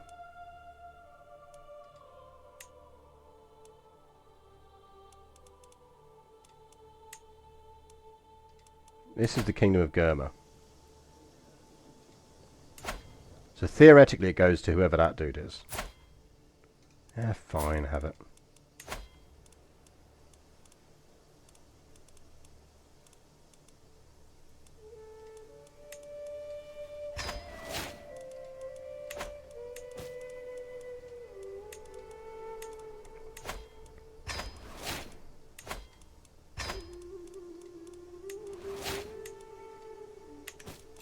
Seven.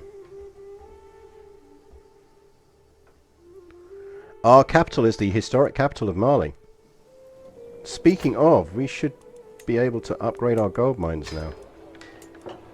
Where are other gold mines? They are in... there. Is it Uracina? Why can't we upgrade that one? It's the wrong culture. Do me a cultural conversion on there, please. Convert faith. I feel like we should deal with that, Abadi.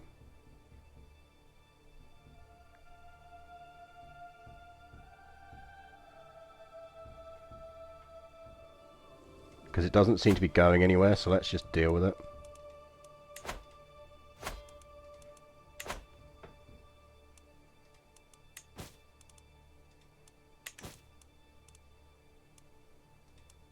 Kingdom titles. Grrr. I mean, okay, I know you've only got 52 troops, but, you know, congratulations, you're now the Queen of Grrr.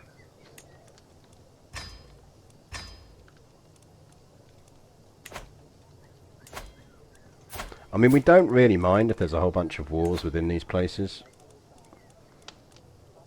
As long as they're fighting each other, they're not fighting us.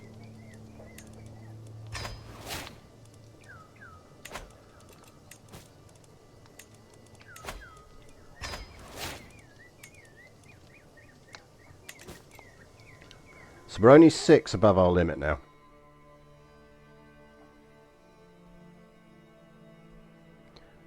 So I think that'll do us for now in terms of giving out titles.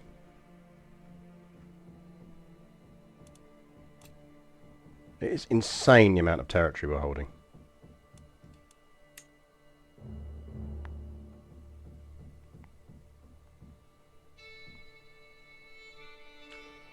I mean, frankly, if we took out the Adjurans, which we don't need to because they are our co-religionists, we could legitimately hold the whole of Africa.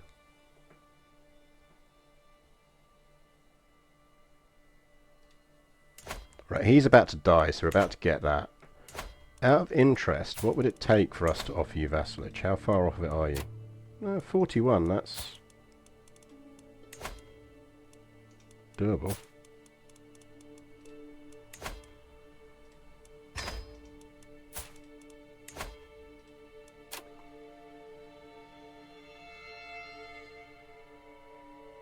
Different culture group. What do you mean I'm not a rightful liege?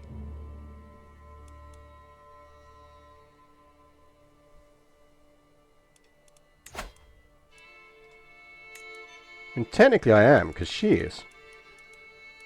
Now we'll see if someone else deals with it. What about you? You might go for it.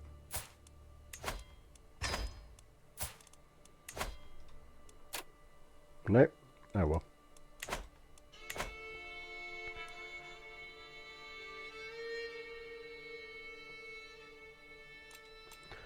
I shouldn't have, because it should tell me here. Now granted there's a whole ton of duchies I could create. But we're kind of using them to bank for our if we have to need an heir. It's a good way of banking prestige.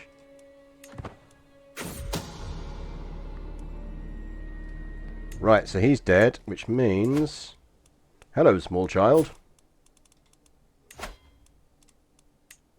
Oh, motherfucker. Don't you dare be 2 duchies. Thank God for that.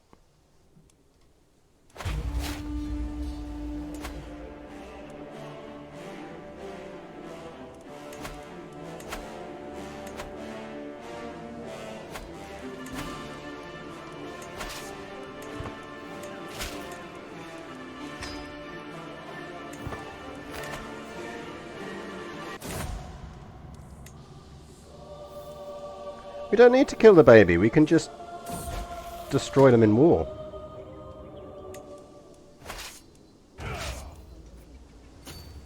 Hello! How are you? Good to see you.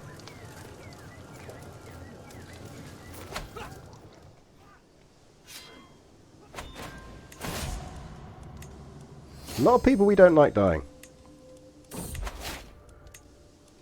We can now go high medieval buildings, so let's go with some men-at-arms, because being able to increase our men-at-arms would be quite useful.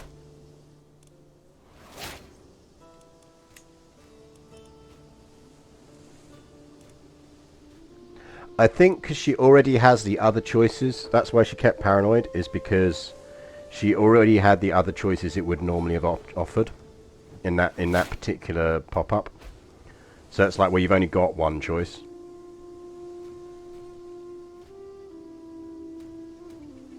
Suicide attack!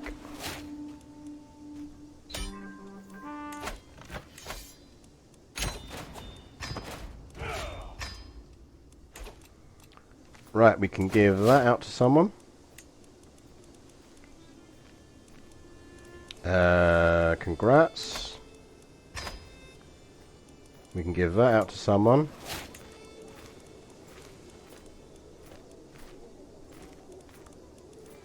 Congrats.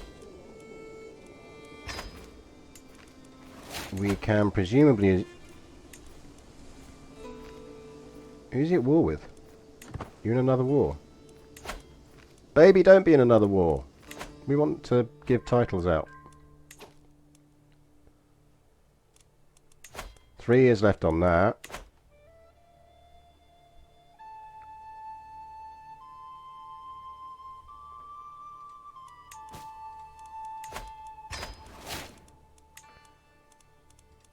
Can't accept that yet.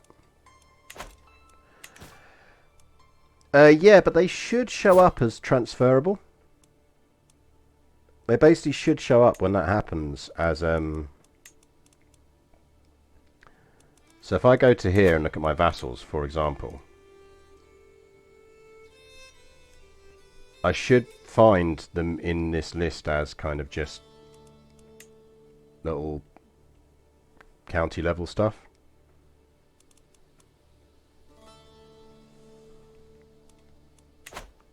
Like, I could click on there and go, actually, is there anything that they're actually really annoyed that I'm holding?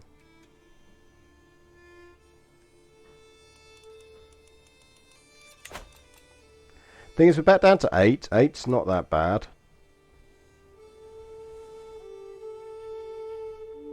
Like, it could be much worse.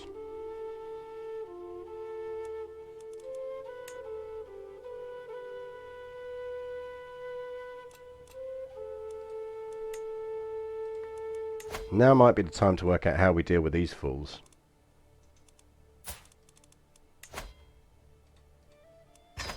Let's ask them nicely.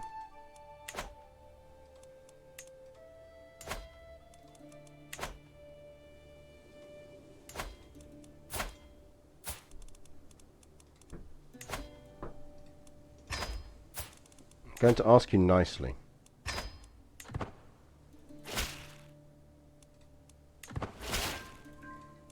Well, one of them converted.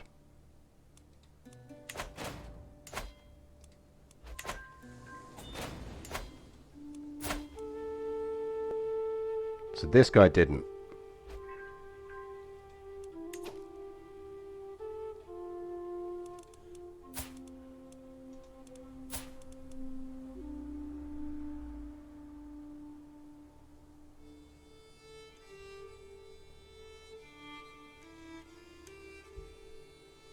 I feel like we should fabricate a hook on him.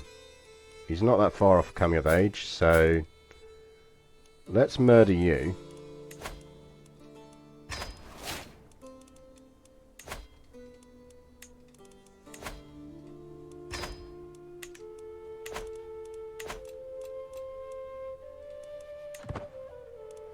Because then we can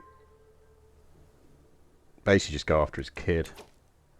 His kid will be easier. Right, Adjuran's done good work round here. And they're definitely converting stuff. Those are bits of our territory that do need converting. We should mop up this. Because unless this guy's died, we're going to have a truce with him. Oh, hello.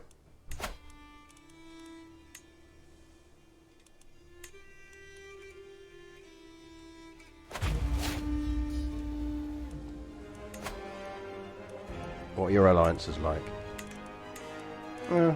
Decent-ish.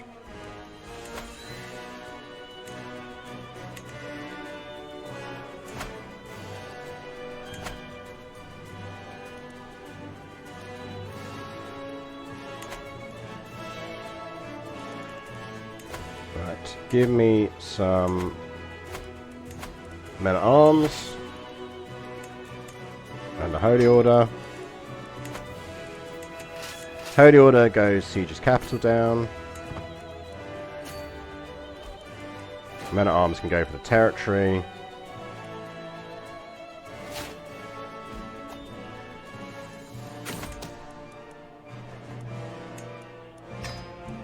Let's slip back to... Do you want health? Maybe we should just go wealth for a while.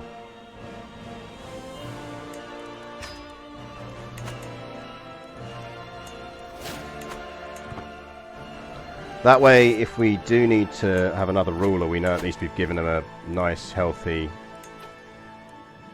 treasury before they take over. If you conquer a land which is tribal, how do you change it into feudal?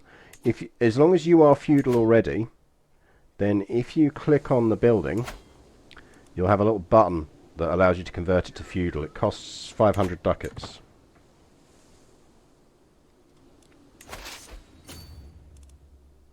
But that is how you do it.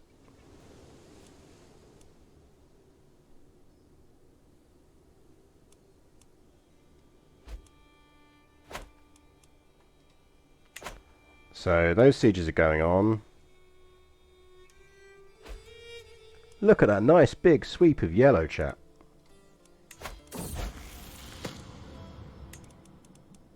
$23 months left on the conversions.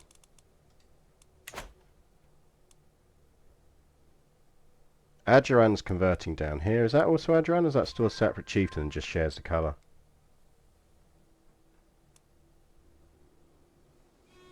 I think it just shares the colour.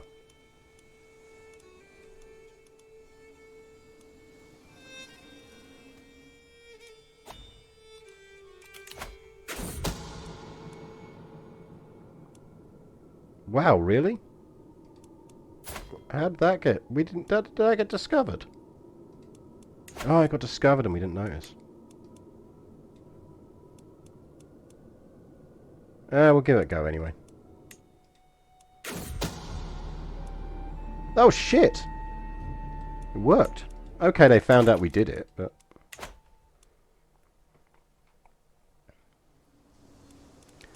That means you, sir,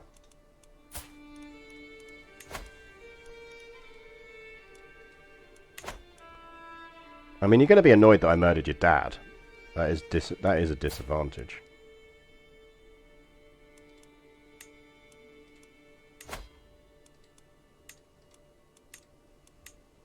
Do I really not have anyone in court who can guardian him? That's insane.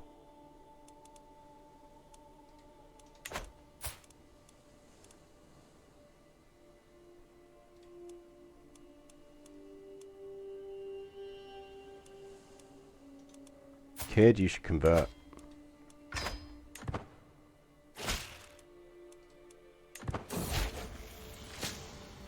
Excellent, and our daughter is now a witch. Right, that siege is won, so you guys head back over here, because they're going to go for it, I think.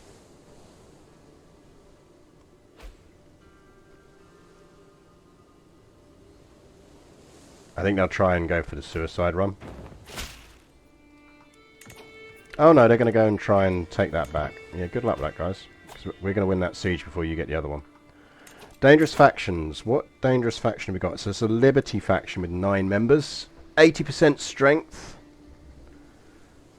I'm reasonably certain we can kill this off.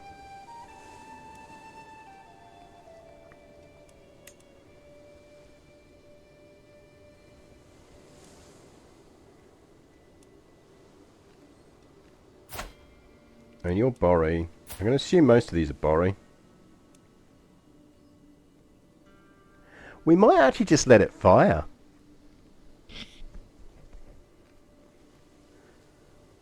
Unless... I mean, you're already married, so we're not going to get a marriage alliance with you and don't really want one.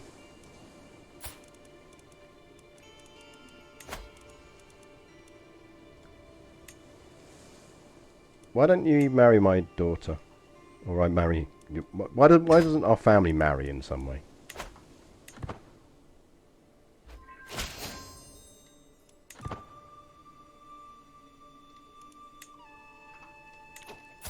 And you we can probably just bribe.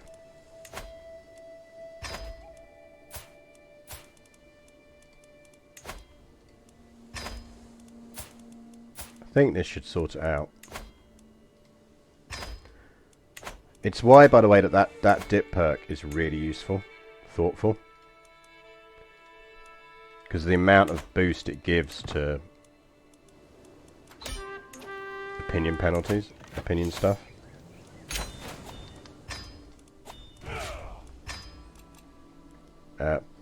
Beside, we can give out.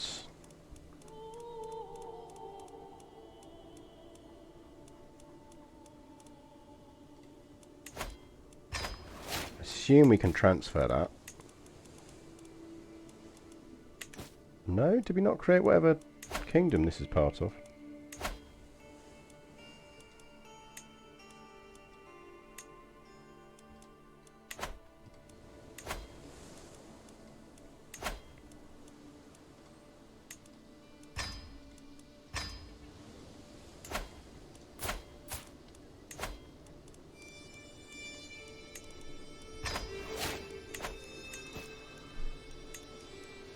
That's interesting, you're right then. It might be that county titles won't show as being transferable if the duchy doesn't exist.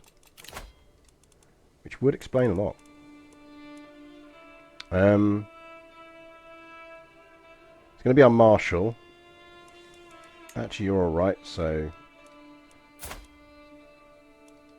we'll go for it. How are we looking on conversions? 16 months on that religious conversion.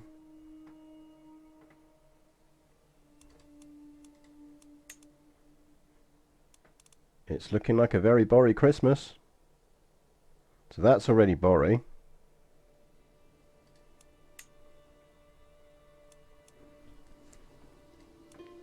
We could go to war for that.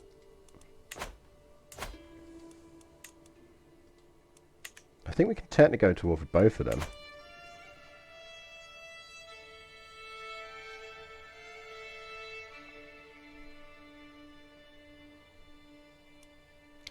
Annoyingly, I've already changed my Magadija, I think. So we can't change her again.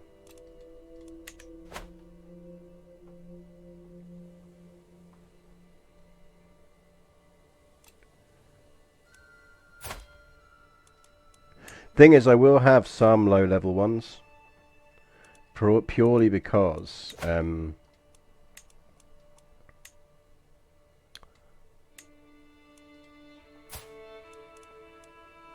I've not created all of the duchies. Because in some instances I want the duchies to still exist. I don't want the duchies to exist because we're prestige banking them.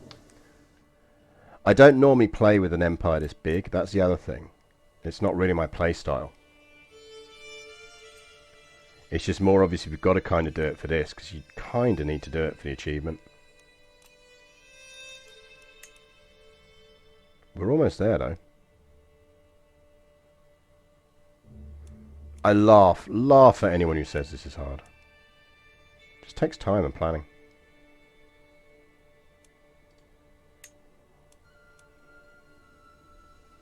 Right, that's all it takes.